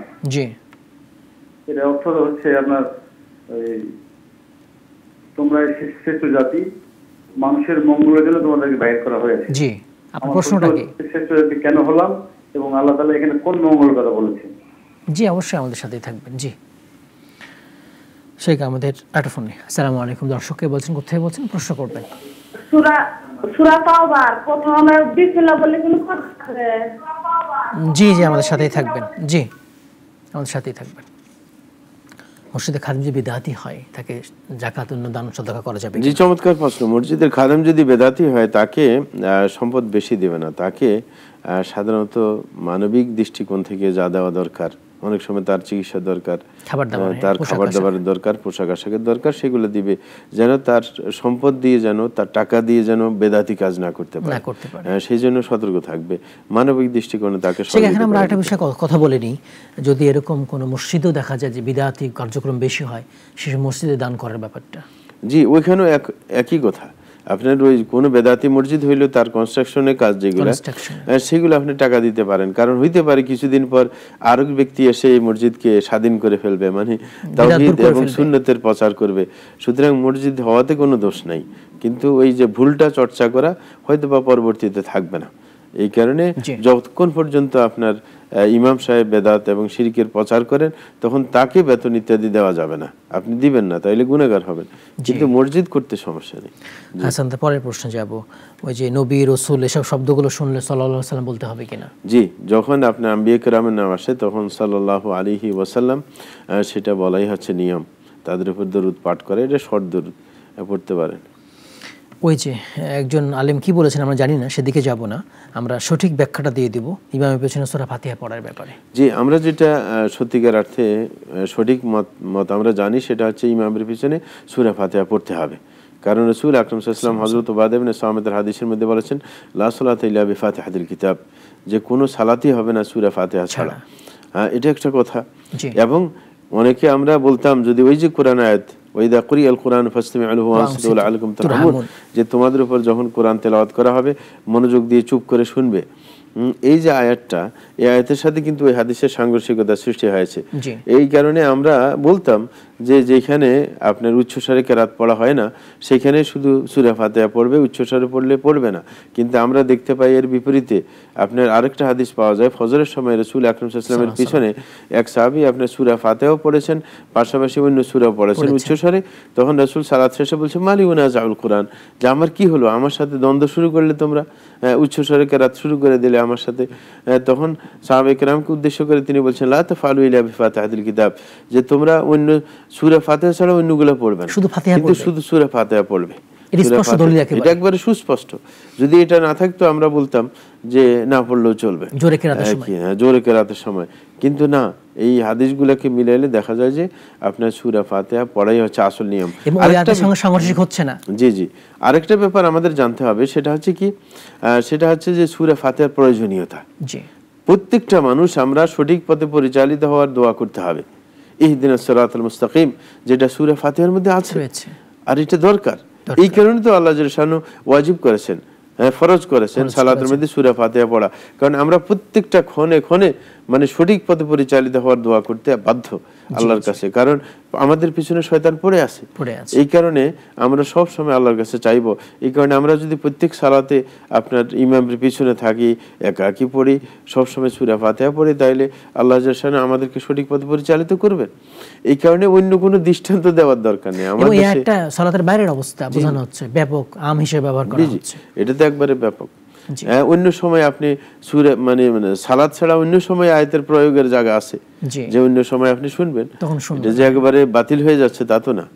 জি, হাসান, পরের প্রশ্নে আমরা যাব, সেটা হচ্ছে যে কুনতুম খায়রা উম্মাতিন উখরিজাত লিন-নাস, আয়াতের ব্যাখ্যাটা, আমরা কেন শ্রেষ্ঠ, আমরা কেন শ্রেষ্ঠ এটা জানতে হলে আমরা বলবো যে ওই আয়াতের মধ্যেই এটা উল্লেখ করা আছে। কাজ বলে দেওয়া হয়েছে, বলছে তা'মুরুনা বিল মা'রুফ ওয়া তানহাউনা আনিল মুনকার, যে আমাদেরকে আল্লাহ জাল্লা শানু মানব কল্যাণের সৃষ্টি করেছেন, কারণ আমরা মানুষকে সৎ কাজের আদেশ করব, অসৎ কাজ থেকে নিষেধ করব, এটাই আমাদের মূল কাজ। তাইলে এটা মানব কল্যাণে হয়। কারণ কোনো সমাজকে যদি সঠিক পথে পরিচালিত করতে হয় তাহলে তাকে সৎ কাজের আদেশ করতে হবে, অসৎ কাজ থেকে নিষেধ করতে হবে। যদি অসৎ কাজ থেকে বাঁচতে পারে এবং সৎ কাজ করতে পারে তখন তো এই সমাজটা সঠিক লাইনে চলে আসলো। এই কারণে এইভাবে আমরা মানব কল্যাণে আসতে পারি। যারই যখন সুযোগ হয় এই কাজগুলো ইনশাআল্লাহ আমরা করব, তাইলে শ্রেষ্ঠ থাকতে পারবো সাধ্য অনুযায়ী। শেখ, পরের প্রশ্ন আমরা যাবো যে সূরা তাওবা শুরুতে বিসমিল্লাহির রহমানির রহিম বলা লাগবে কিনা? জি, সূরা তাওবা যদি কেউ আপনার আগে থেকে পড়ে আসেন তাইলে আনফাল থেকে সূরা তাওবার মধ্যে কোনো আপনার বিসমিল্লাহ পড়তে হয় না। হ্যাঁ, এটা ভিন্ন করে, কারণ হচ্ছে এটার মধ্যে কথা আছে। কেউ কেউ সাহাবে কেরাম মনে করতেন যে আনফালের সাথে লাগানো এই সূরাটা, এটা ভিন্ন না। তারপরে কেউ এটা ব্যাখ্যা দিয়েছেন কারণ সূরা বারাতের মধ্যে বিশেষ করে কাফেরদের সাথে, কাফেরদেরকে হুমকি দমকি তাদের আপনার মানে হত্যা করার ব্যাপার স্যাপারে এই সমস্তগুলো আসছে। এই কারণে অনেকে বলে থাকেন এই কারণে বিসমিল্লাহর এখানে বিধান নেই। এই কারণে আমরা, কিন্তু কেউ যদি প্রথমেই শুরু করে মানে সূরা বারাত থেকে তখন বিসমিল্লাহ পড়বে, কারণ মানে আল্লাহর কোরআন পড়তে গেলে বিসমিল্লাহ পড়তে হয়, এটা হচ্ছে নিয়ম যে কোনো কাজ করতে গেলে। আসসালামু আলাইকুম, দর্শক কে বলছেন, কোথায় বলছেন, প্রশ্ন করবেন। জি, আসসালামু আলাইকুম, দর্শক কে বলছেন, কোথায় বলছেন, প্রশ্ন করবেন। শুনতে পাচ্ছেন? প্রশ্ন করবেন। আমার একটা প্রশ্ন, আমরা ফরজ নামাজে আমরা কি একটা সূরা, সাধারণত ফরজ নামাজে একটা সূরা পড়ি, ওদের সাথে কি আমরা আরো বেশি সূরা মিলাই আয়াত বেশির জন্য বেশি সূরা পড়তে পারবো? জি, আমাদের সাথেই থাকবেন। বুঝতে পেরেছি, আমাদের সাথেই থাকবেন। আসসালামু আলাইকুম, দর্শক কে বলছেন, কোথায় বলছেন, প্রশ্ন করবেন। আসসালামু আলাইকুম, আমি মামুন রেজা বলছি নওগাঁ থেকে। জি ভাই, আমার চারটি প্রশ্ন।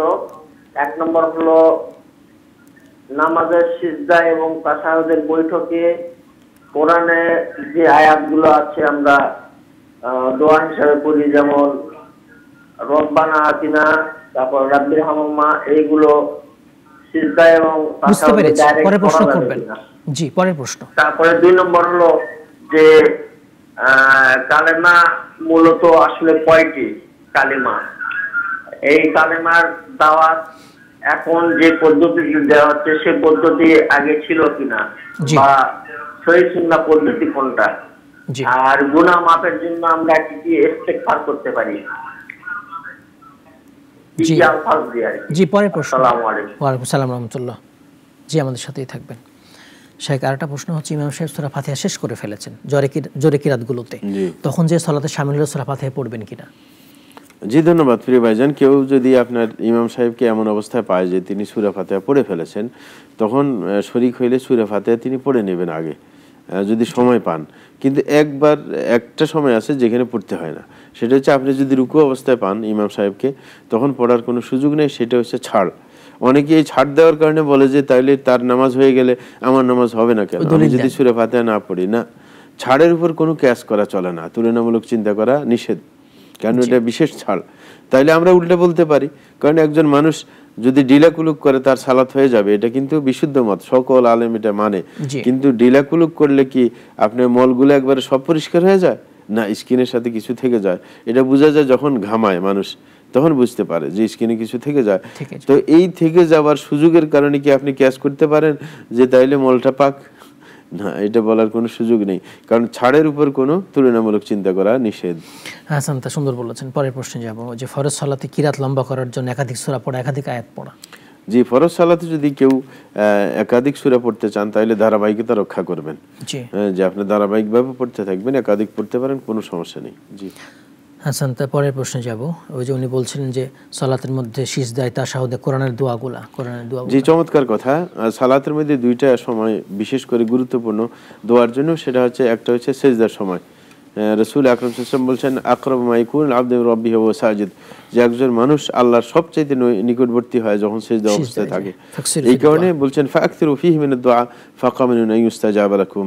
রাসূল আকরাম সাল্লাল্লাহু আলাইহি ওয়াসাল্লাম বলেছেন এই কারণে তোমরা সিজদা অবস্থায় বেশি বেশি দোয়া করবে, কারণ এটা কবুল হওয়ার সম্ভাবনা বেশি থাকে। এই কারণে কেউ যদি সিজদা অবস্থায় কোরআনের যেই দোয়া সম্বলিত আয়াতগুলো আছে, যেমন আমাদের ভাই বলেছেন রব্বানা আতিনা ফিদ দুনিয়া হাসানা, রব্বানা লা তুযিগ কুলুবানা বা'দা ইয হাদাইতানা, এই জাতীয় যত আপনার দোয়া আছে সেগুলো আয়াত হিসেবে না, দোয়া হিসেবে আপনি পড়তে পারবেন, কোনো অসুবিধা নেই। শুধু সিজদা অবস্থায় কোরআন তেলাওয়াত নিষিদ্ধ, কিন্তু এটা তো দোয়া, সুতরাং দোয়া হিসেবে পড়া যেতে পারে। এরকম সালামের আগেও পড়া যেতে পারে। দোয়া মাসুরা শেষ করে আপনি যে কোনো কোরআনের সম্বলিত দোয়াগুলো পড়তে পারেন, দোয়ামূলক যেগুলো, অসুবিধা নেই। জি যে শেখ পরের প্রশ্ন যাব, সেটা হচ্ছে কালিমা আসলে কয়টা? কালিমার দাওয়াত যে পদ্ধতি বর্তমান মানুষ দিচ্ছে এটা সঠিক কিনা, সঠিক না হলে সঠিক কোনটা? জি, চমৎকার কথা। আমরা বলবো যে কালিমা মূলত একটাই, কিন্তু কালিমা হচ্ছে মূল হচ্ছে শাহাদাতাইন যেটাকে বলে। আল্লাহর ব্যাপারে সাক্ষ্য দেওয়া আল্লাহ ছাড়া সত্য কোনো মাবুদ নেই, রাসূল আকরাম সাল্লাল্লাহু আলাইহি ওয়াসাল্লামের ব্যাপারে সাক্ষ্য দেওয়া তিনি আল্লাহর বান্দা ও রাসূল। এই দুইটাই যেটাকে কালিমা শাহাদাত বলে, আশহাদু আল্লা ইলাহা ইল্লাল্লাহ ওয়া আশহাদু আন্না মুহাম্মাদান আবদুহু ওয়া রাসূলুহু। এটা হচ্ছে আসল কালিমা, যেটা হাদিসের মধ্যে বিপুল আকারে এসেছে। কিন্তু এটা শর্ট একটা রূপ আছে, সেটা হচ্ছে লা ইলাহা ইল্লাল্লাহ মুহাম্মাদুর রাসূলুল্লাহ। এটাকে শর্ট রূপ বলা হয়। হ্যাঁ, মানে ওই শাহাদাতাইনকে শাহাদাত বাদ দিয়ে এটাকে শর্ট আকারে করা হয়েছে। কিন্তু আমাদের দেশে 5 কালিমা বলা হয় বা 7 কালিমা বলা হয়, এই জাতীয় কোনো এত কালিমা নেই। হ্যাঁ, অথচ আমরা 5-7 কালিমা বলি, আমানতু বিল্লাহি কামা হুয়া বিআসমাইহি ওয়া সিফাতিহি, এটা বলি, কিন্তু আমরা মানি না আসলে। ওই যেইগুলা পড়ি আমরা, এগুলো তো বানানো, আলেমদের বানানো, কিন্তু এটা আসলে কালিমা না। কিন্তু ওটার বিশ্বাস আমাদের মধ্যে নাই। আমাদের দেশে আলেমরা অনেক সিফাতকে অস্বীকার করে বসে এবং সেটাকে অপব্যাখ্যা করে, কিন্তু আসলে আমরা মানি না। এই কারণে বলবো যে কালিমা আসলে হচ্ছে কালিমা শাহাদাত, সেটার প্রতি মানুষকে দাওয়াত অবশ্যই দিতে হবে। দাওয়াতের যে পদ্ধতি রাসূল আকরাম সাল্লাল্লাহু আলাইহি ওয়াসাল্লামের যুগে ছিল, যে মানুষকে কালিমার দাওয়াত দেওয়া, মানুষকে আল্লাহর ব্যাপারে তাওহীদের সাক্ষ্য দেওয়ার পুরোপুরি কনসেপ্টটা তার সামনে তুলে ধরা, সেটা দরকার। কিন্তু আমরা কালিমার দাওয়াত দিই, দেখা যায় ওই ব্যক্তি শিরকের সাথে জড়িত আছে, কিন্তু সেটার ব্যাখ্যা দেয় না। যদি তাওহীদের দাওয়াত দিতে যাই, এর বিপরীত জিনিসকেও তুলে ধরতে হবে।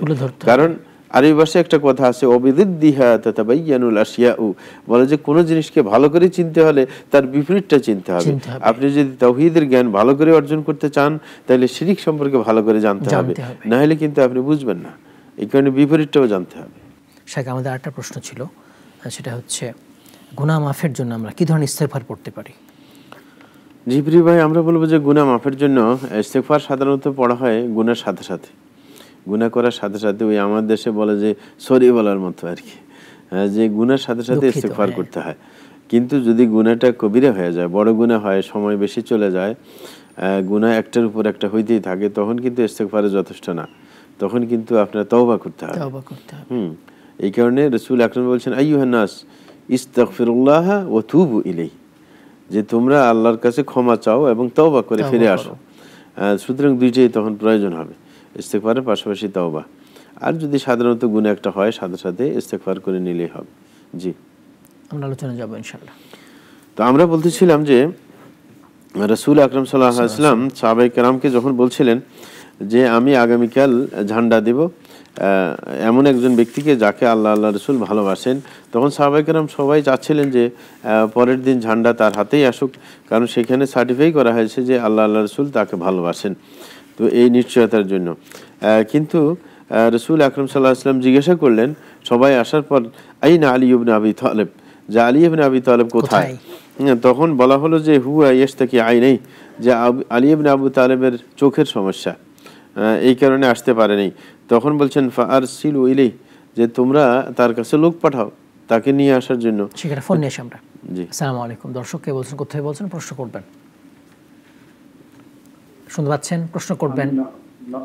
নওগাঁ থেকে মুকুল বলছিলাম। জি ভাই বলুন। আমার প্রশ্ন হচ্ছে, আমার বাসা হচ্ছে নওগাঁ মাজার মসজিদে মহল্লায়। আমাদের মাজার মসজিদে ইমাম সাহেব বলেন যে ইমাম সাহেবের কিরাত মুসল্লিদের কিরাত। জি। অথচ আপনাদের গত পরশু দিনে যে অনুষ্ঠান দেখছিলাম, সেখানে একজন মুফতি সাহেব বললো যে ইমাম সাহেবের কিরাত মুসল্লিদের কিরাত, কিন্তু আজকে আপনার সাথে যে বসে আছে উনি বললো যে না, সূরা ফাতিহা পড়তে হবে। আমার মুসল্লিদের তো বিভ্রান্ত হয়ে যাচ্ছে। জি জি, আমাদের সাথে থাকবেন, ইনশাআল্লাহ জবাব পেয়ে যাবেন। সেটা আমরা একটু বলে দিব, আসলে আমরা জবাবটা দিয়েছি সূরা ফাতিহার ব্যাপারে। জি ধন্যবাদ। প্রিয় ভাই, আমরা বলবো যে এই হাদিসটা কিন্তু জাবের আল জুআফির হাদিস, যে ইমামের কারাতটা মুক্তাদির কারাত, এটা কিন্তু বিশুদ্ধ হাদিস না। এটা যত মুহাদ্দিসিনে কেরাম, বিশেষজ্ঞ উলামায়ে কেরাম সবাই এটাকে আপনি দুর্বল হাদিস বলেছেন। সুতরাং এটার উপর আমল চলবে না, এটার উপর আমল চলবে না। বিশুদ্ধ হাদিস যেটা বুখারীর মধ্যে এসেছে, উবাদা ইবনে সামিতের হাদিস, সেটাই আমলযোগ্য। সুতরাং এটা দিয়ে ওটাকে খণ্ডন করা যাবে না। জি জি জি, আমাদের কখনো সত্য চলে আসলে, বিশুদ্ধ হাদিস চলে আসলে সেটা আমল করা উচিত। জি অবশ্যই অবশ্যই আমল করা উচিত। যে শেখ আমরা আলোচনা যাব ইনশাআল্লাহ। যে আমরা বলতেছিলাম যে রাসূল আকরাম সাল্লাল্লাহু আলাইহি ওয়াসাল্লাম যখন সবাই চলে আসলেন তখন হযরত আলী কোথায় জিজ্ঞাসা করলেন, তারা বললেন যে সাহাবায়ে কেরাম যে তার চোখের সমস্যা। তখন রাসূল আকরাম সাল্লাল্লাহু আলাইহি ওয়াসাল্লাম তাকে খবর দিলেন, তাকে যখন নিয়ে আসা হলো রাসূল আকরাম সাল্লাল্লাহু আলাইহি ওয়াসাল্লাম তার চোখের মধ্যে থুতু দিয়ে দিলেন, বলছেন ফাওয়াসাকা ফি আইনি ওয়া দাআলা, এবং তার জন্য দোয়া করে দিলেন যে আল্লাহ তাকে যেন সুস্থ করে দেন। তারপর সে সুস্থ হয়ে গেল সাথে সাথে, এবং এমন হলো যে হাত্তা কাআল্লাম ইয়াকুন বিহি ওয়াজা, বর্ণাকারী বলতেছেন এমন হয়ে গেল যে তার কোনো ব্যথাই নাই, আর যেন ব্যথা ছিলই না কখনো। তারপরে রাসূল আকরাম সাল্লাল্লাহু আলাইহি ওয়াসাল্লাম তাকে ঝান্ডা দিলেন। ঝান্ডা দেওয়ার পর বললেন উনফুদ আলা রিসলিক হাত্তা তানজিলা বিসাহাতিহিম থুম্মা দু'হুম ইলা আল-ইসলাম ওয়া আখবিরহুম বিমা ইয়াজিবু আলাইহিম মিন হাক্কিল্লাহি তাআলা ফিহি ফাওয়াল্লাহি লা আন ইয়াহদিয়াল্লাহু বিকা রাজুলান ওয়াহিদা খায়রুল লাকা মিন হুমরিন নাআম। যে রাসূল বলতেছেন উনফুদ আলা রিসলিক, ধীরস্থিরভাবে তুমি রওনা করো তাদের দিকে, তাদের কাছে গিয়ে তাদের যে মাঠে অবস্থান করবে এবং তাদেরকে ইসলামের দিকে আহ্বান করবে, তাদেরকে কালিমার দিকে আহ্বান করবে, এটা হচ্ছে সর্বপ্রথম দাওয়াত। এবং তাদেরকে বলবে যে আল্লাহ জাল্লাহু অধিকার তাদের উপর কি কি সেটা তাদেরকে বলে দেবে। এবং তিনি বলছেন আল্লাহর কসম খেয়ে বলছি যে তোমার মাধ্যমে যদি একজন মানুষ হেদায়েত পেয়ে যায় তাহলে অনেকগুলো লাল ওটের চাইতে অনেক বেশি লাভজনক হবে তোমার জন্য। অনেকে বলতে পারেন লাল ওট কেন বলছে হাদিসের মধ্যে, কারণ আরব দেশে লাল ওটের গ্রহণযোগ্যতা বেশি। আমরা থাকা অবস্থায় সৌদি আরব যখন আমরা ছিলাম, কাসিমে একটা লাল ওট 1 মিলিয়ন রিয়াল বিক্রি হয়েছে, মানে 10 লক্ষ রিয়াল। অথচ সাধারণ একটা ওট 7,000, 8,000, 10,000 দিয়ে পাওয়া যায়, অথচ 1 মিলিয়ন।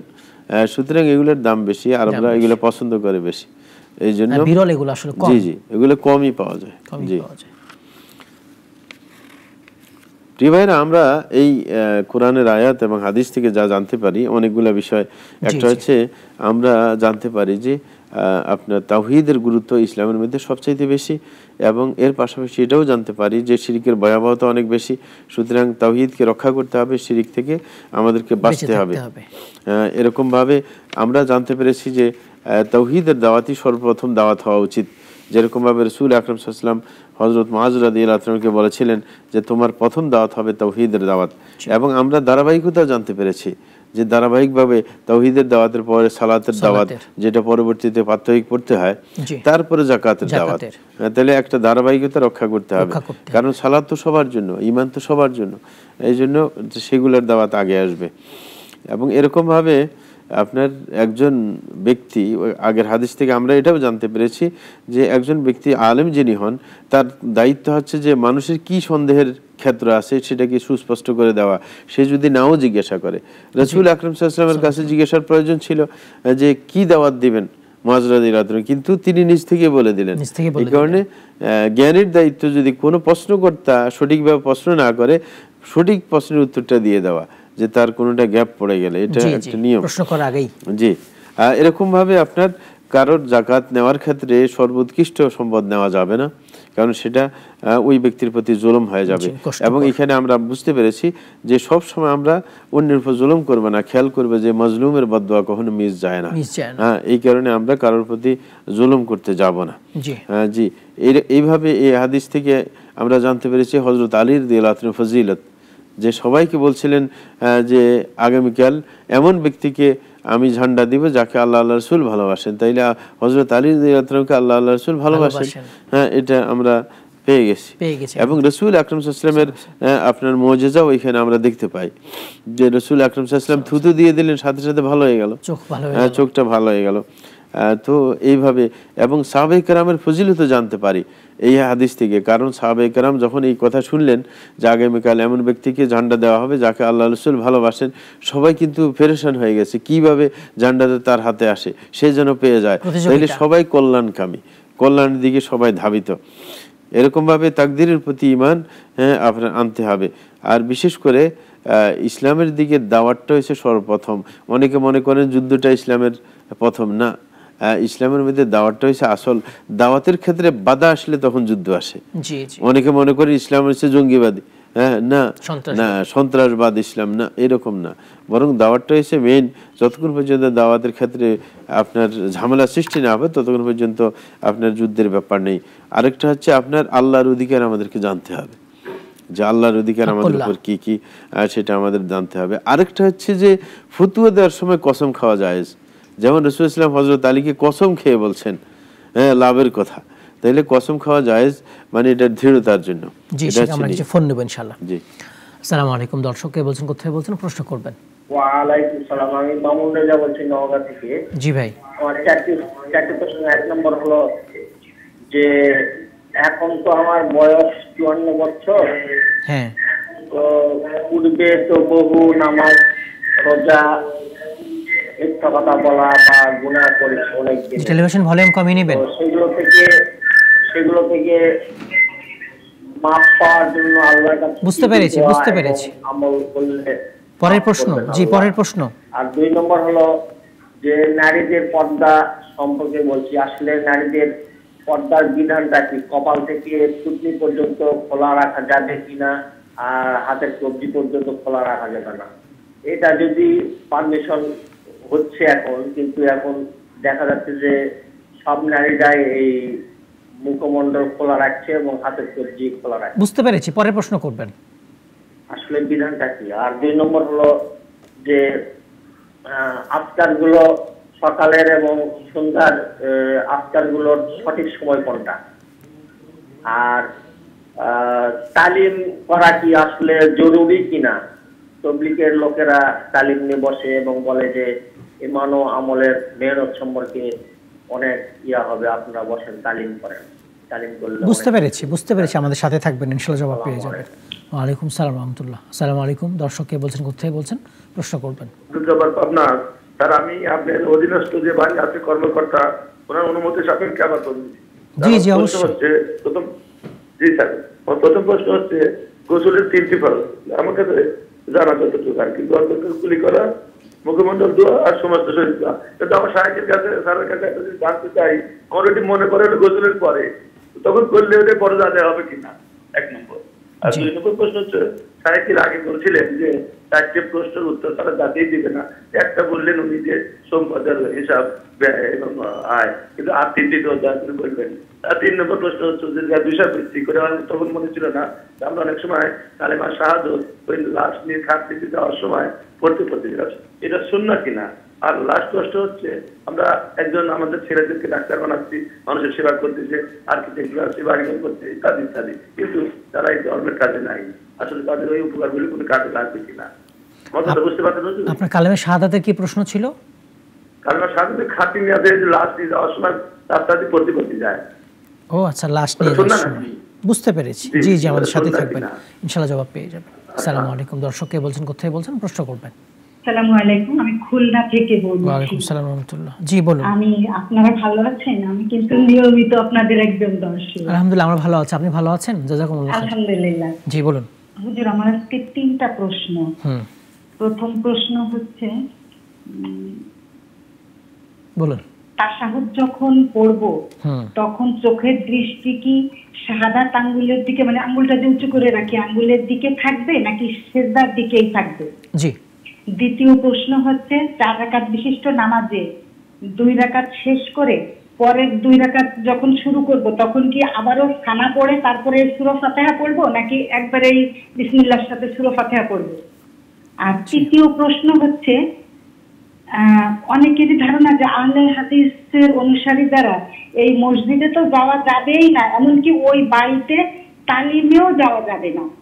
এখন আমার কাছে জানতে আসে, তো আমি কি নিজেই তো জানি না, এর উত্তর আমি তাদেরকে কি দেব? আসলে আহলে হাদিস সম্পর্কে আমি একটু জানতে চাই। জি অবশ্যই আমাদের সাথে থাকবেন ইনশাআল্লাহ। আরেকটা কথা, আমি কিন্তু আমার এইটা আমি আমার পুরো মানে অফিসে আত্মীয় স্বজন এমনকি বাইরের কান্ট্রিতে যারা আছে আমেরিকা অস্ট্রেলিয়া তাদেরকেও পর্যন্ত দেখতে বলি যে আমি নিয়মিত এটা দেখি, তোমরাও দেখো। জি রাখছি। আসসালামু আলাইকুম। জি ওয়া আলাইকুম আসসালাম ওয়া রাহমাতুল্লাহ।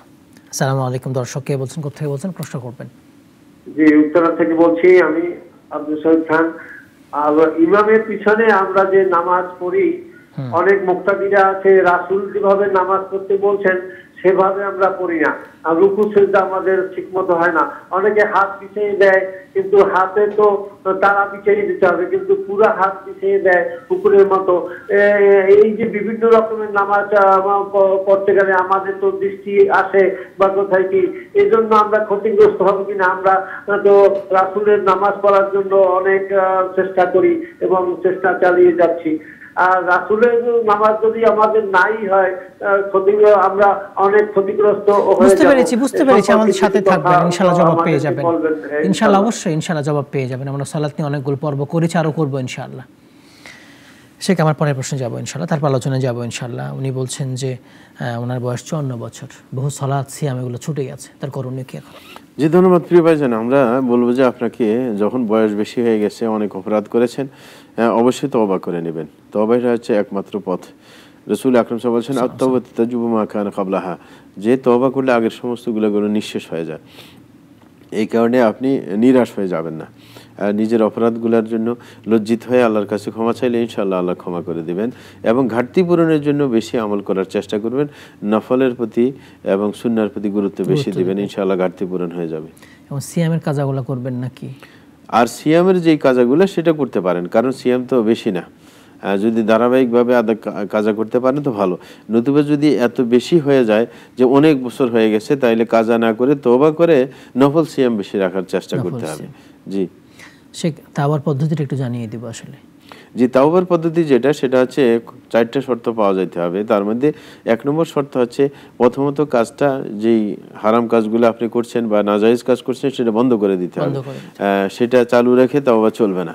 দ্বিতীয় নম্বর হচ্ছে লজ্জিত হতে হবে, যে আপনি যে অপরাধ করছেন আল্লাহর সামনে, সেটার জন্য আল্লাহর সামনে লজ্জিত হতে হবে যে আমার উচিত ছিল না এই কাজ করা, আল্লাহ আমাকে সৃষ্টি করেছেন, আমি তারই আনুগত্য করব, কিন্তু তার বিরুদ্ধে আচরণ করেছি। তৃতীয় নম্বর, প্রতিজ্ঞা করতে হবে ভবিষ্যৎ জীবনে কখনো আমরা এই সমস্ত খারাপ কাজে লিপ্ত হবে না, পাপের কাজে লিপ্ত হবে না। চতুর্থ নম্বর হচ্ছে মানুষের সাথে সম্পর্কিত যদি কোনো ব্যাপার থাকে ওর সাথে বোঝাপড়া করতে হবে, আল্লাহর কাছে বললে কাজ হবে না।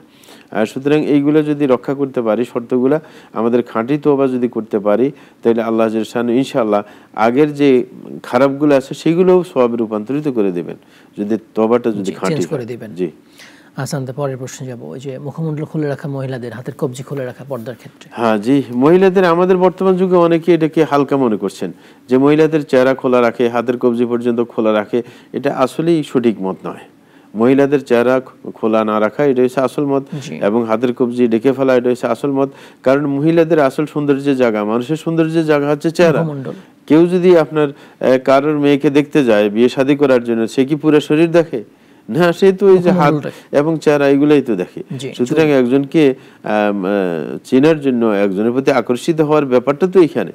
এই কারণে চেহারা অবশ্যই ঢেকে রাখবে।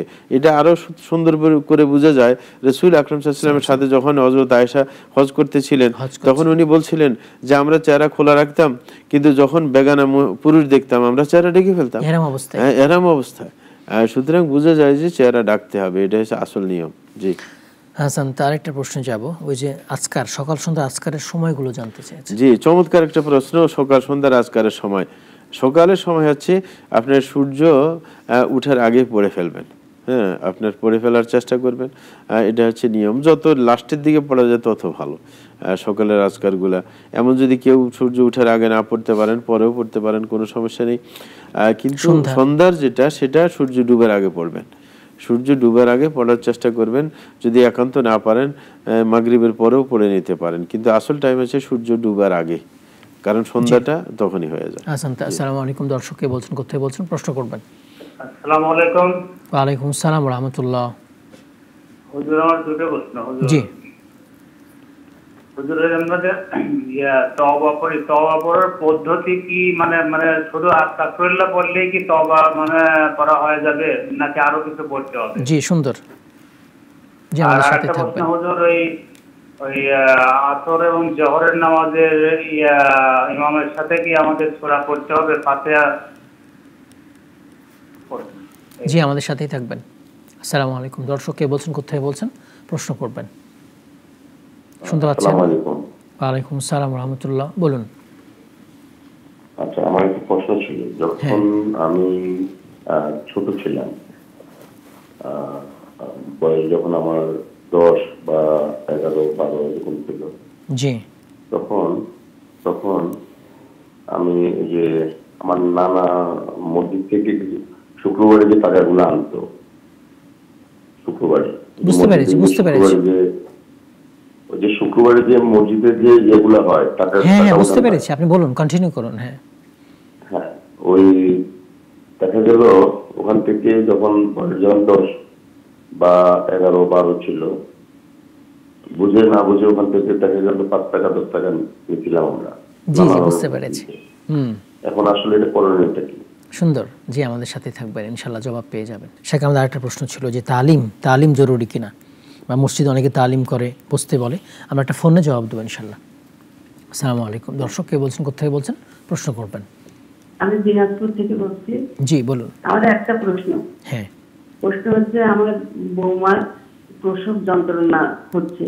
জি, আপনারা একটু দোয়া করবেন। আর প্রশ্নটা হচ্ছে 30 একটা বইয়ে আছে 30 পারা সূরা ইনশিকাকের 1 ও 4 আয়াত।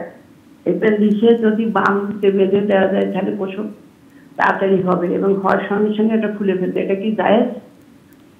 জি, আমাদের সাথেই থাকবেন। জি, আসসালামু আলাইকুম। দর্শক কে বলছেন, কোথায় বলছেন, প্রশ্ন করবেন। শুনতে পাচ্ছেন, প্রশ্ন করবেন। জি, আসসালামু আলাইকুম। আমি জুনাইদ হোসেন চুয়াডাঙ্গা থেকে বলছি। জি ভাই বলেন। আমার প্রশ্ন হচ্ছে যে পালক পুত্র যারা আছে ওই জমির ফারাইদের হচ্ছে ইসলামিক বিধান কি? জি জি, অবশ্যই আমাদের সাথে। বুঝতে পেরেছি। জি, আমাদের সাথেই থাকবেন। শেখ, তালিম নিয়ে কথা বলছেন। জি প্রিয় ভাইজান, আমরা বলবো যে তালিমটা হচ্ছে গুরুত্বপূর্ণ, কারণ রাসূল আকরাম সাল্লাল্লাহু আলাইহি ওয়াসাল্লাম নিজে বলছেন বুইসতু মুআল্লিমা, যে আমাকে শিক্ষক হিসেবে পাঠানো হয়েছে।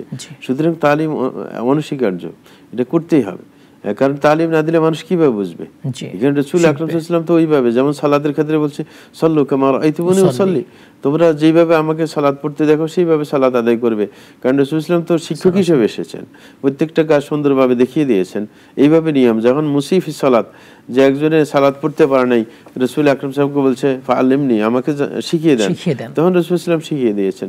সুতরাং এই কাজটা অবধারিত, সমাজের মধ্যে এমন লোক থাকতে হবে যে মানুষকে সঠিকটা শিক্ষা দিবে।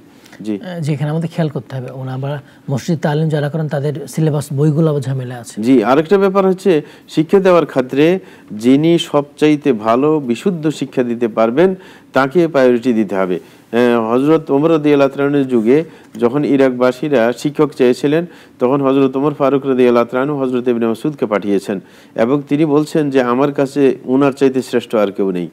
রাসূল আকরাম সাল্লাল্লাহু আলাইহি ওয়াসাল্লামের যুগেও যাদেরকে পাঠিয়েছেন তিনি সাহাবাদের মধ্যে যারা বলতে পারতেন, হযরত সাবিত ইবনে কাইসকে পাঠাইতেন, এরকম হযরত মুসাব ইবনে উমাইরকে দাওয়াতি কাজে পাঠিয়েছেন মদিনাতে উনি যাওয়ার আগে। আর সুতরাং যারা শরীয়ত সম্পর্কে ভালো জানে তাদেরকেই শিক্ষা দেওয়ার জন্য দায়িত্ব দেওয়া দরকার।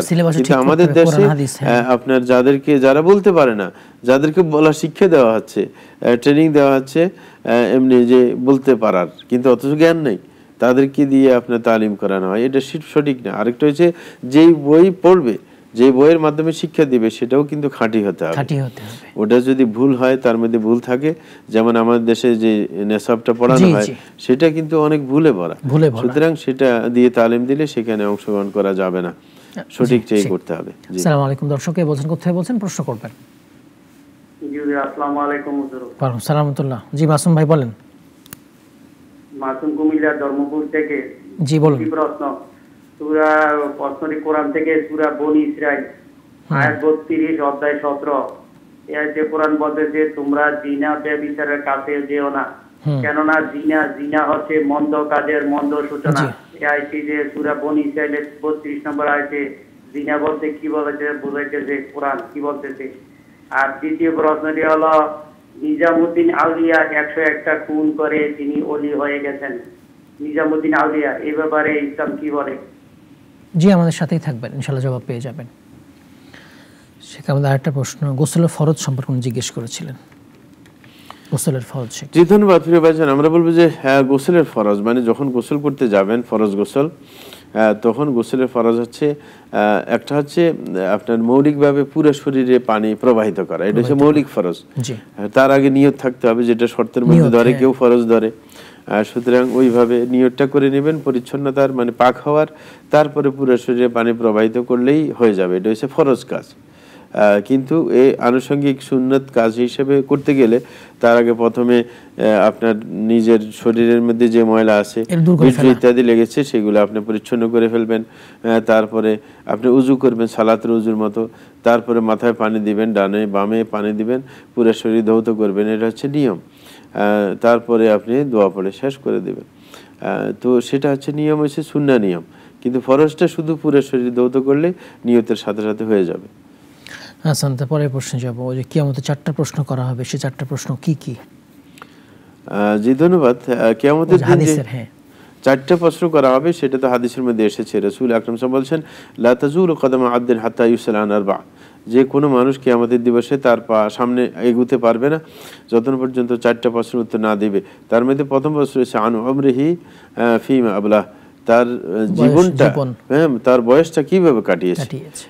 বলছে আন উমরিহি ফিমা আফনাহ ওয়া আন শাবাবিহি ফিমা আবলাহ, এবং তার দ্বিতীয় নম্বর প্রশ্ন হবে যে যৌবনকালটা কিভাবে কাটিয়েছে এটা। তারপর তৃতীয় নম্বরে যে সম্পদ সংক্রান্ত প্রশ্ন, সেটা হচ্ছে ওয়া আন মালিহি মিন আইনা ইকতাসাবাহু ওয়া ফিমা আনফাকাহ, তার সম্পদ সম্পর্কে 2টা প্রশ্ন করা হবে, কিভাবে অর্জন করেছে, কিভাবে ব্যয় করেছে। তারপরে 74 নম্বর প্রশ্ন আছে ওয়া আন ইলমিহি মাযা আমিলা বিহি, বলা হচ্ছে তার ইলম সম্পর্কে, জ্ঞান সম্পর্কে জিজ্ঞাসা করা হবে, সেটার উপর আমল করেছে কিনা। আমরা অনেকে জানি, অনেকে মনে করে যে আমি আলেম না। না, আলেম না। আপনি কি জানেন না চুরি করা হারাম? আপনি কি জানেন না আরেকজনকে ধোঁকা দেওয়া হারাম, আরেকজনকে কষ্ট দেওয়া হারাম, গালি দেওয়া হারাম? তো অনেক কিছুই জানেন, কিন্তু এই জানা অনুযায়ী আমল করছি কিনা সেটা হচ্ছে 74 নম্বর প্রশ্ন। সুতরাং এই প্রশ্নগুলোর উত্তর দেওয়া ছাড়া সামনে যাওয়া যাবে না। এই কারণে আমরা জীবনের গুরুত্ব দিব, যৌবনের গুরুত্ব দিব, সম্পদ আপনার আহরণ এবং ব্যয়ের অবশ্যই গুরুত্ব দিব, এবং পাশাপাশি ইলম অনুযায়ী আমল করার গুরুত্ব দিব ইনশাআল্লাহ। ইনশাআল্লাহ বিইذনিল্লাহ। পরের প্রশ্নে যাব। ওই যে কালিমা শাহাদাত বলতে বলতে লাশ নিয়ে যায় কাঁধে করে, এই ধরনের কোন নিয়ম আছে কিনা? আমাদের দেশে একটা প্রচলন আছে, কালিমা শাহাদাত পড়ে পড়ে লাশটা বহন করে নিয়ে যায়। এটা সুন্নাহ বিরোধী, এটা বিদআত, সেটা করা যাবে না। হাসান, যে ডাক্তার ইঞ্জিনিয়ার যারা কাজ করছেন, মানব সেবা করছেন, এগুলো দ্বারা তারা সওয়াব পাবেন কিনা? জি অবশ্যই। কোনো ডাক্তার ইঞ্জিনিয়ার যদি মানব কল্যাণে চিন্তা করে, মানে সে যতটুকু আপনার নেওয়ার দরকার সেটা নিয়ে বাড়তি শ্রম দেয় নিষ্ঠার সাথে, তাহলে সে অবশ্যই সওয়াব পাবে বাড়তির জন্য। এই কারণে এটার দৃষ্টান্ত চমৎকার একটা মনে আসছে। সৌদি আরবে আমি একবার এক মসজিদে গেলাম, মসজিদ খুবই পরিষ্কার, একবারে বাথরুমগুলো একবারে পরিষ্কার, সুঘ্রাণ লাগে। ওইখানে একজন বাঙালি আলেম আর কি, বাংলাদেশে সে দাওরা হাদিস পড়ে গেছে, সৌদি আরবে গেছে, ঘটনা চক্রে সে এই ডিউটি পেয়েছে। তখন কিন্তু তার মন ভালো, তো সে আমাকে বলল যে আপনি দেখতে পাচ্ছেন যে এত সুন্দর, সব মসজিদে এরকম দেখতে পান না। তা আমি বললাম তো এইখানের কি হলো, আপনি কি বেতন বেশি দেয়? বলে যে না, ঘটনা হচ্ছে যে আমাকে একবার একদিনে যদি পরিষ্কার করে আমার বেতন আন্দাজ হয়ে যায়, এটা হচ্ছে আমার বাধ্যতামূলক ডিউটি। কিন্তু আমি প্রত্যেকদিন 3 বার করে পরিষ্কার করি, 2 বার আল্লাহর জন্য পরিষ্কার করি। যে মানুষ আসে এখানে উজু করবে, মানুষ যদি বাথরুমে গিয়ে যদি সুন্দরভাবে পরিচ্ছন্ন জায়গায় যদি তার কাজটা সারতে পারে, সে মনে ফুর্তি অনুভব করবে, এই যে মানুষ খুশি হবে, এটার জন্য আমি করি, আল্লাহর জন্য করি, আল্লাহর সন্তুষ্টির জন্য।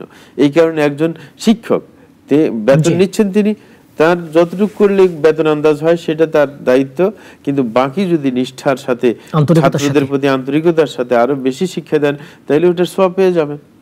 একজনের ইঞ্জিনিয়ার, সে একটা ড্রয়িং করতেছে, সে কোনোভাবে করে দিলে ওর পছন্দ হইলে হয় না, সে তার দক্ষতা অনুসারে সে যদি চমৎকার করে পর্দা পুশিদের কথা লক্ষ্য করে যদি সে ওইভাবে ড্রয়িং করে, তার সওয়াব হবে। এইভাবে আর কি সবটা।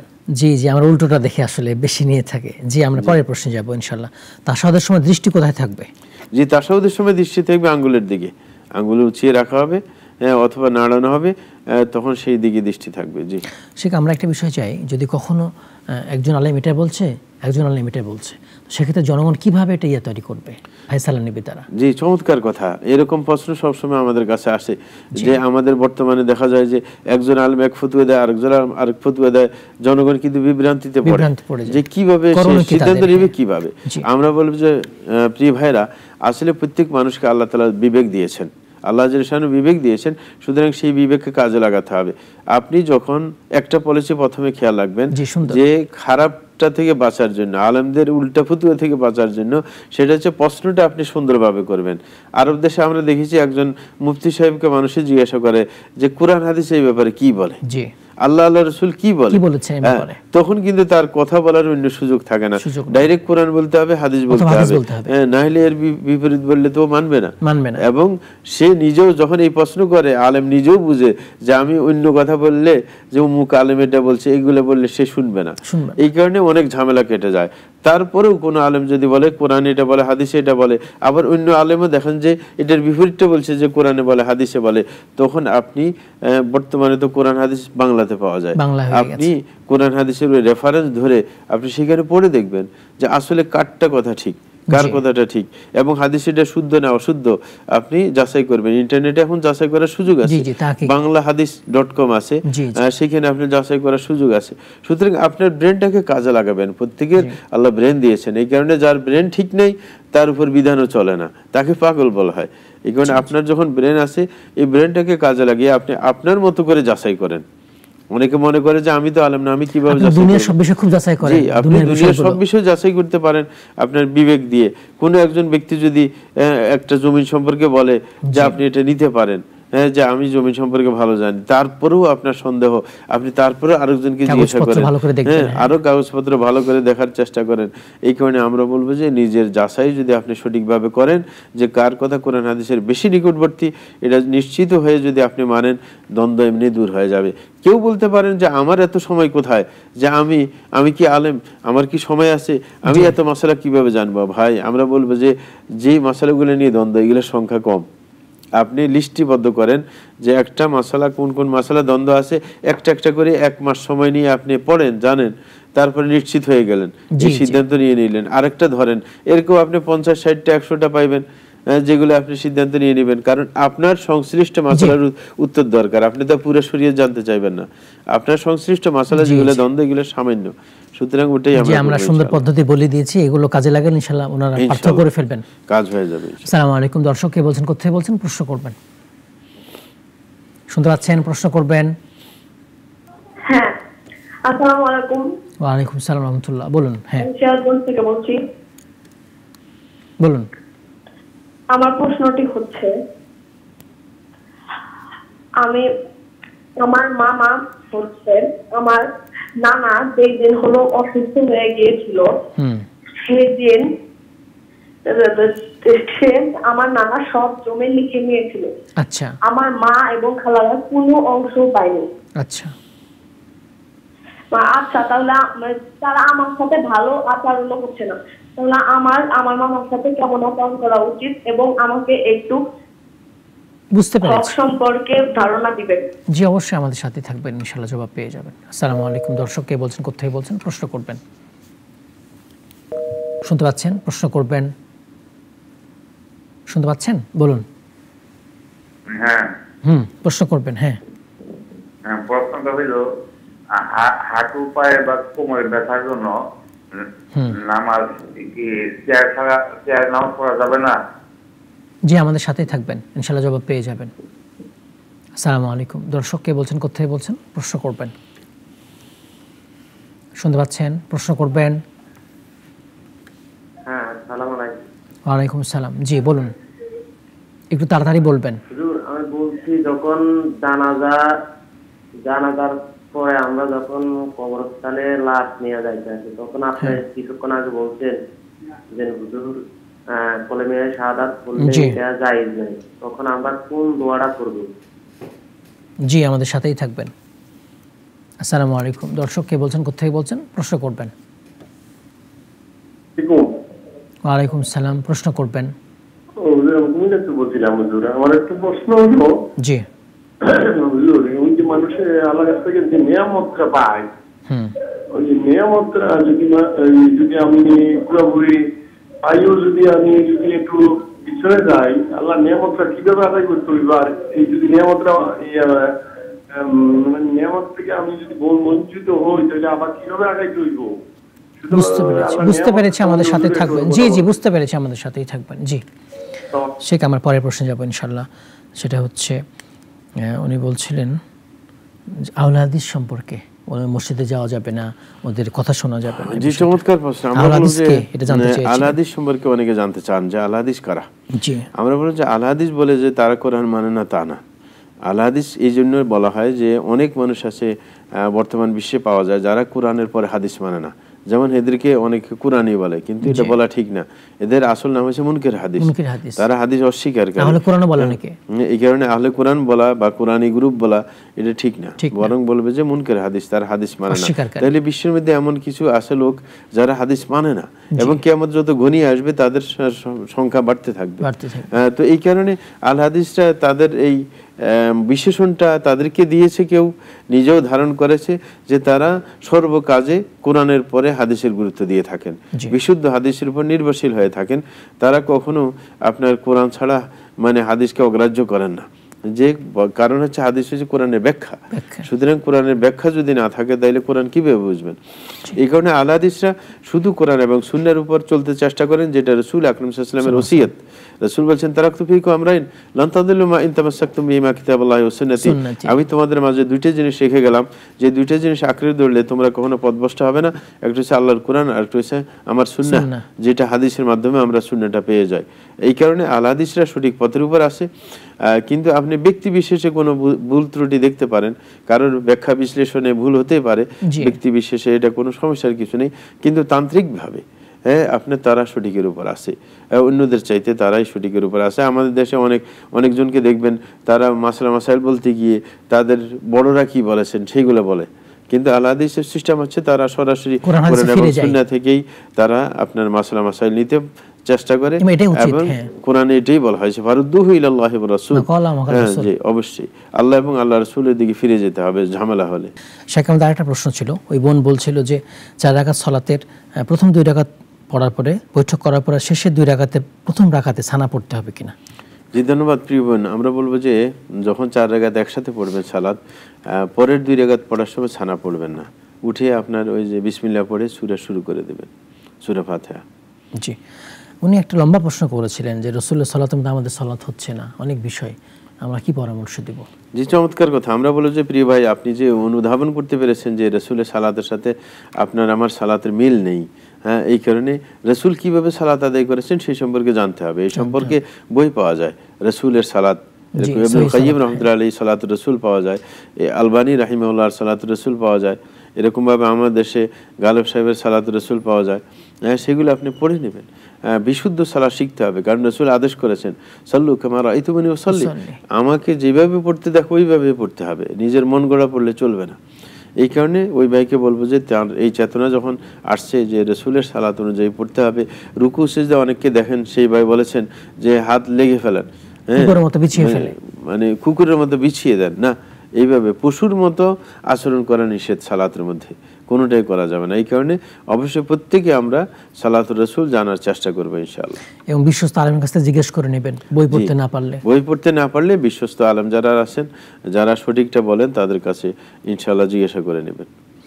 ওই ভাই আমরা তাওবার পদ্ধতি বলেছি, উনি একটু বলতে চাচ্ছিলেন শুধু আস্তাগফিরুল্লাহ মুখে মুখে বললে তাওবা হয়ে গেল কিনা? জি, তাওবার জন্য আপনার আস্তাগফিরুল্লাহ বললে হয় না, ইস্তেগফার হয়ে যায়।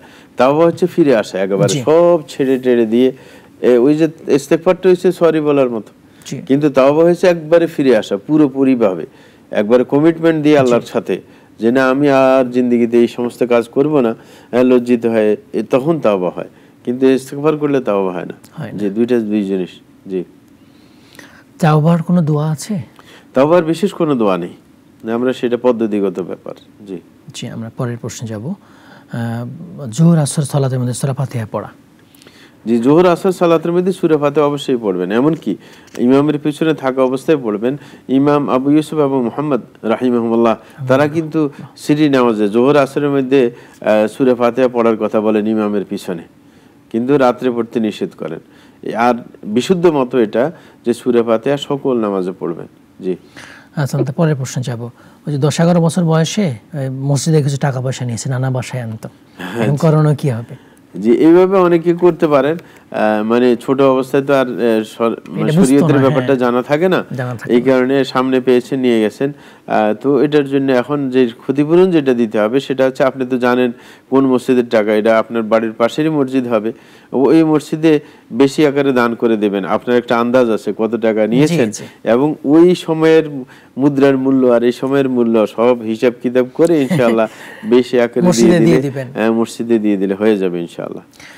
আমাদের এক মা প্রশ্ন করছিলেন যে ওনার বইয়ের প্রসব বেদনা হচ্ছে এবং উনি সূরা ইনশিকাকের 1 থেকে 4 নম্বর আয়াত পড়া ঝুলিয়ে রাখার কথা বলছিলেন, আসলে এগুলো জায়েজ আছে কিনা?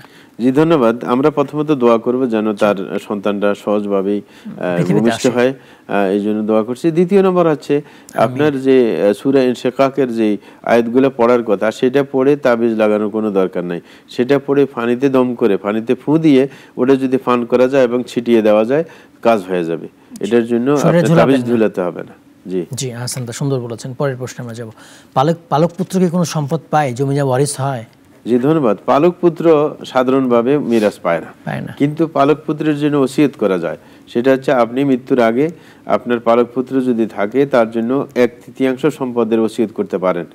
1/3 জি, এর বেশি ওসিয়ত করতে পারেন না, আর সে তো নিয়মিত ওয়ারিশ হইতে পারে না। জি হাসান তা সূরা বানী ইসরাঈলের আয়াতের ব্যাখ্যা জানতে চেয়েছিলেন, ওয়ালা তাকরাবুজ জিনা। জি, ওয়ালা তাকরাবুজ জিনা আল্লাহ জাল্লা শানুর চমৎকার বর্ণনা ভঙ্গি। দেখেন ওয়ালা তাজনু এটা বলেন নাই যে তোমরা ব্যভিচার করো না। আল্লাহ জাল্লা বলছে ওয়ালা তাকরাবুজ জিনা, জিনার কাছে পাশেও যাবে না। কাছে পাশে যাওয়া মানে কি প্রারম্ভিক কাজগুলো করা। আপনি ব্যভিচার কিন্তু হুট করে হয় না, প্রথমে তার সাথে সম্পর্ক গড়াতে হয়, হ্যাঁ চোখে দেখা, তারপরে যোগাযোগ করা, কথা বলা, তারপরে চিঠিপত্র আদান প্রদান, এই সেই এগুলো হচ্ছে কাছে যাওয়ার মতো। মানে এগুলো যদি আপনি করেন তারপরে শেষ পর্যন্ত ব্যভিচার ঘটে যাবে। এই কারণে আল্লাহ রাসূল সাল্লাল্লাহু আলাইহি ওয়াসাল্লাম ব্যভিচার থেকে বাঁচার জন্য আগে অঙ্গ প্রত্যঙ্গকে নিয়ন্ত্রণের কথা বলেছেন, যে চোখের ব্যভিচার যেন না হয়, হাতের ব্যভিচার যেন না হয়, পায়ের ব্যভিচার যেন না হয়। এইগুলা শেষ পর্যন্ত বলছে ওয়াল ফারজু ইসাদদাকু যালিকা ওয়া কাযযিবু, যে সর্বশেষে আপনার লজ্জাস্থানই ব্যভিচারের আসল মূল। সেটা কি বাস্তবায়ন করবে না শেষ করবে? যদি আপনি দেখেন না আল্লাহ ভীতি যদি আপনার মধ্যে চলে আসে, বাস্তবে যদি কাজটা না ঘটে, তাহলে আগেরগুলো আল্লাহ জাল্লা সালাত ইত্যাদির মাধ্যমে ক্ষমা করে দিবেন। এই কারণে ব্যভিচারের আশেপাশেও যাওয়া যাবে না, কোনো কাজ করা যাবে না যেটা ব্যভিচারের দিকে পৌঁছে দেয়। আসান্তা নিজামুদ্দিন আউলিয়া কি 101 খুন করেছিলেন, এরকম কিছু? ধন্যবাদ। নিজামুদ্দিন আউলিয়া 101 জনকে খুন করার যে ব্যাপারটা সেটা অতিরঞ্জন করা হচ্ছে, বাস্তবে খুন করেছেন কিনা আল্লাহ ভালো জানেন। বাকি হচ্ছে তার কথা হইতে পারে যে একজন এত অপরাধ করে বড় ওলি হয়ে গেলেন কিভাবে, হইতে পারে, অসম্ভব কিছু নেই। হাদিসের মধ্যে আপনার রাসূল আকরাম সাল্লাল্লাহু বনি ইসরাইলের একজনের কথা বলছেন যিনি 100 জনকে হত্যা করেছেন। সুতরাং সে তওবা করছে, তার তওবা কবুল হয়ে গেছে, সুতরাং হইতেও পারে, অসম্ভব কিছু না। এটা নিয়ে আশ্চর্য হওয়ার কিছু নেই। হাসান তা যে বলছেন নানা অসুস্থ অবস্থায় সম্পদ নিয়ে নিয়েছে মামা। জি ধন্যবাদ। এটা আমাদের দেশে ঘটেই থাকে। আপনার মামারা সম্পদ নিয়ে নিয়েছে, তার বোনদেরকে বঞ্চিত করেছে। এখন যেটা করণীয় হবে সেটা হচ্ছে আপনি আত্মীয়তার বন্ধন নষ্ট করবেন না। সেই সম্পদের জন্য মামার সাথে আত্মীয়তার রক্ষা করবেন, কিন্তু তাকে সতর্ক করবেন যে আপনি যে এই কাজটা করছেন এটা ঠিক করেন নাই। যদি আপনার পিতাকে যদি আপনি রক্ষা করতে চান তাইলে অবশ্যই আপনি আমাদের অধিকারগুলো দিয়ে দিবেন, মানে তার বোনদের অধিকারগুলো দিয়ে দিবে। তো সেটাই হচ্ছে করণীয়, সেটা অবশ্যই করতে হবে পরকাল থেকে বাঁচতে হলে। জি হাঁটু ব্যথা চেয়ারে বসে সালাত পড়া যাবে কিনা? ধন্যবাদ প্রিয় ভাইজান। আমরা বলবো যে চেয়ারে কখন বসতে পারেন, আপনার যে ব্যথা আছে যদি দাঁড়ালে যদি এমন পেইন করে যে আপনি মনোযোগ রক্ষা করতে পারছেন না সালাতে, তাইলে আপনি বসে নামাজ পড়তে পারবেন চেয়ারে, অসুবিধা নেই। জানাজার সালাত, ওই যে জানাজার লাশ বহন করার সময় কালেমা শাহাদাত বলা যাবে না, তাহলে অন্য কিছু বলবে না, চুপ থাকবে? জি, জানাজা যখন নিয়ে যায়, লাশ নিয়ে যায়, তখন আপনি তার জন্য মাগফিরাতের দোয়া করতে পারেন চুপে চুপে। হ্যাঁ, যে বলতে পারেন আল্লাহুম্মা গফির লাহু ওয়ারহামহু, সেগুলো বলতে পারেন, তার কাছে আল্লাহর কাছে ক্ষমা চাইতে পারেন তার জন্য। জি হাসান তা আসসালামু আলাইকুম। দর্শককে বলছেন কোথায় বলছেন, প্রশ্ন করবেন, শুনতে পাচ্ছেন? প্রশ্ন করবেন। আসসালামু আলাইকুম। ওয়া আলাইকুম সালাম ওয়া রাহমাতুল্লাহ। আচ্ছা, আমি আমার সন্তান মানুষ করেছি, লেখাপড়া করে, তার চাকরি দিচ্ছি, দেওয়ার পরে এখন সে আমাকে ভালো একটা দেখে না। আচ্ছা। হ্যাঁ, আর তার মায়ের সাথে কথা বলে না, আমার সাথে কথা বলে না। ইন্না লিল্লাহ। এখন এই সন্তানকে কি আমি আমার সম্পদ দিতে পারি? বুঝতে পেরেছি, আমাদের সাথেই থাকবেন। আসসালামু আলাইকুম। দর্শককে বলছেন কোথায় বলছেন, প্রশ্ন করবেন, শুনতে পাচ্ছেন? প্রশ্ন করবেন। আমি বেলাল বলছিলাম মিরপুর থেকে। জি ভাই বলেন। আমার গর্ভস্থরায় আমার ওয়াইফ মারা গেছে। আচ্ছা। কিন্তু আমাদের 3টা মেয়ে আছে, ওরা আসলে ঠিক মতো চলাফেরা করে না। এখন আমরা তো শুনছি, জানি যে মেয়েদের আচার আচরণের ইয়েটা বাবা মার কবর, বাবা মারা যাবে, এটা থেকে পরিত্রাণের উপায়টা কি? ওদেরকে কোনোভাবেই করা যাচ্ছে না। বুঝতে পেরেছি, আমাদের সাথেই থাকবেন ইনশাআল্লাহ, পরামর্শ দিয়ে দেব। আপনার সেটা হলো যে আমি হলাম তাদের স্টেপ ফাদার। বুঝতে পেরেছি, স্টেপ ফাদার পরে আমি তার ওনার ওয়াইফের সাথে বিয়ে হয়, কিন্তু ওরা আগের ঘরের বাচ্চা। বুঝতে পেরেছি। ওদেরকে বারবার বোঝানোর চেষ্টা করতেছি যে তোমরা ভালো মতো না চলে মায়ের, এটা একটু বলবেন। জি জি, আমাদের সাথেই থাকবেন। জি জি, বুঝতে পেরেছি, আমাদের সাথেই থাকবেন। শেখ, পরের প্রশ্ন যাব, ওই যে নিয়ামত পেলে আমরা কিভাবে শুকর আদায় করব, নিয়ামত বঞ্চিত হলে কিভাবে পেতে পারি? জি জি, ধন্যবাদ, চমৎকার প্রশ্ন। আমরা বলবো যে নিয়ামত যদি পাই, আমরা যেই নিয়ামত পাই ওটাকে যেভাবে সঠিকভাবে ব্যয় করা আল্লাহ জাল্লাহু চান সেভাবে ব্যয় করতে হবে।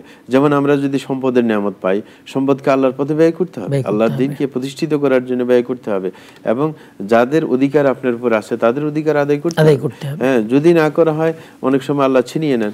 ছিনিয়ে নিলে কি করতে হবে? আল্লাহর কাছে দোয়া করতে হবে, আল্লাহ তওবা করতে হবে যে আল্লাহ আমি সঠিকভাবে আপনার আচরণ করতে পারি নাই, শুকরিয়া আদায় করতে পারি নাই বলে আমার সম্পদটা নিয়ে গেছেন, আবার দেন, আমি ইনশাআল্লাহ সামনে শুকরিয়া আদায় করব, সঠিকভাবে ব্যবহার করব, আল্লাহর কাছে আবার ফরিয়াদ করবেন, এটা ছাড়া তো উপায় নেই ইনশাআল্লাহ বিইذنিল্লাহ। ওই যে ছেলে দেখে না বাবাকে, বাবা সম্পদ দিতে পারবে কিনা, সংক্ষেপে আমরা প্রশ্নগুলো জবাব দেব। জি, চমৎকার প্রশ্ন। আমরা বলবো যে ছেলে যখন আপনার দিকে তাকায় না, আপনি আপনার সম্পদ সুন্দরভাবে ভোগ করতে থাকেন। এবার যদি কিছু থেকে যায় সে পাবে, আর যদি কিছু না থাকে আপনি সব ভোগ করে ফেলতে পারেন মৃত্যুর আগে, তাহলে তো হয়ে গেল। সুতরাং বাধ্যবাধকতা নেই, আপনার সন্তানের জন্য সম্পদ রেখে যেতেই হবে, বিশেষ করে যখন সে আপনার কোনো কিছু আপনার দায়িত্ব আদায় করতে চাচ্ছেন না, দেখভাল করেন না, সে আপনার অসদাচারী। সুতরাং তার জন্য এত দয়া মায়া রাখার কোনো দরকার নেই, আপনি আপনার ভাবে চলতে থাকেন, যে উপভোগ করেন আপনার সম্পদ। সে পরের প্রশ্ন ছিল ওই যে স্টেপ ফাদার, স্ত্রীর আগের ঘরে মেয়েরা আছে, স্ত্রী মারা গেছে, কথা শুনে না, এই বাবা কি করবেন এখন? পরের বাবা, যে পরের বাবার আসলে স্ত্রীর আগের ঘরের সন্তান, এটার দায়িত্ব যদি তিনি নিয়ে নেন, তার অধীনস্থ যদি হয়ে যায়, তার কাছে লালিত পালিত হন, তাহলে দায়িত্ব অবশ্যই পালন করতে হবে, তাকে সঠিক পথে আনার জন্য চেষ্টা করতে হবে। যদি সঠিক পথে আনা না যায় তার জন্য দোয়া করতে হবে। অনেক সময় আমরা দেখেছি এরকম অনেক সন্তান দেখা যায় যে উল্টা পথে চলে, কোনোভাবেই সে সঠিক পথে আসছে না, কিন্তু আল্লাহর কাছে কান্নাকাটি করার পর আল্লাহ জাল্লাহু সঠিক বুদ্ধি হেদায়েত দিয়ে দেন, সেটা হতে পারে। জি হাসান তাশেক, আপনাকে অনেক ধন্যবাদ, আমাদের মূল্যবান সময় দিয়েছেন, অনেক লম্বা সময়, জাযাকাল্লাহ খাইর। বারাকাল্লাহু ফিক।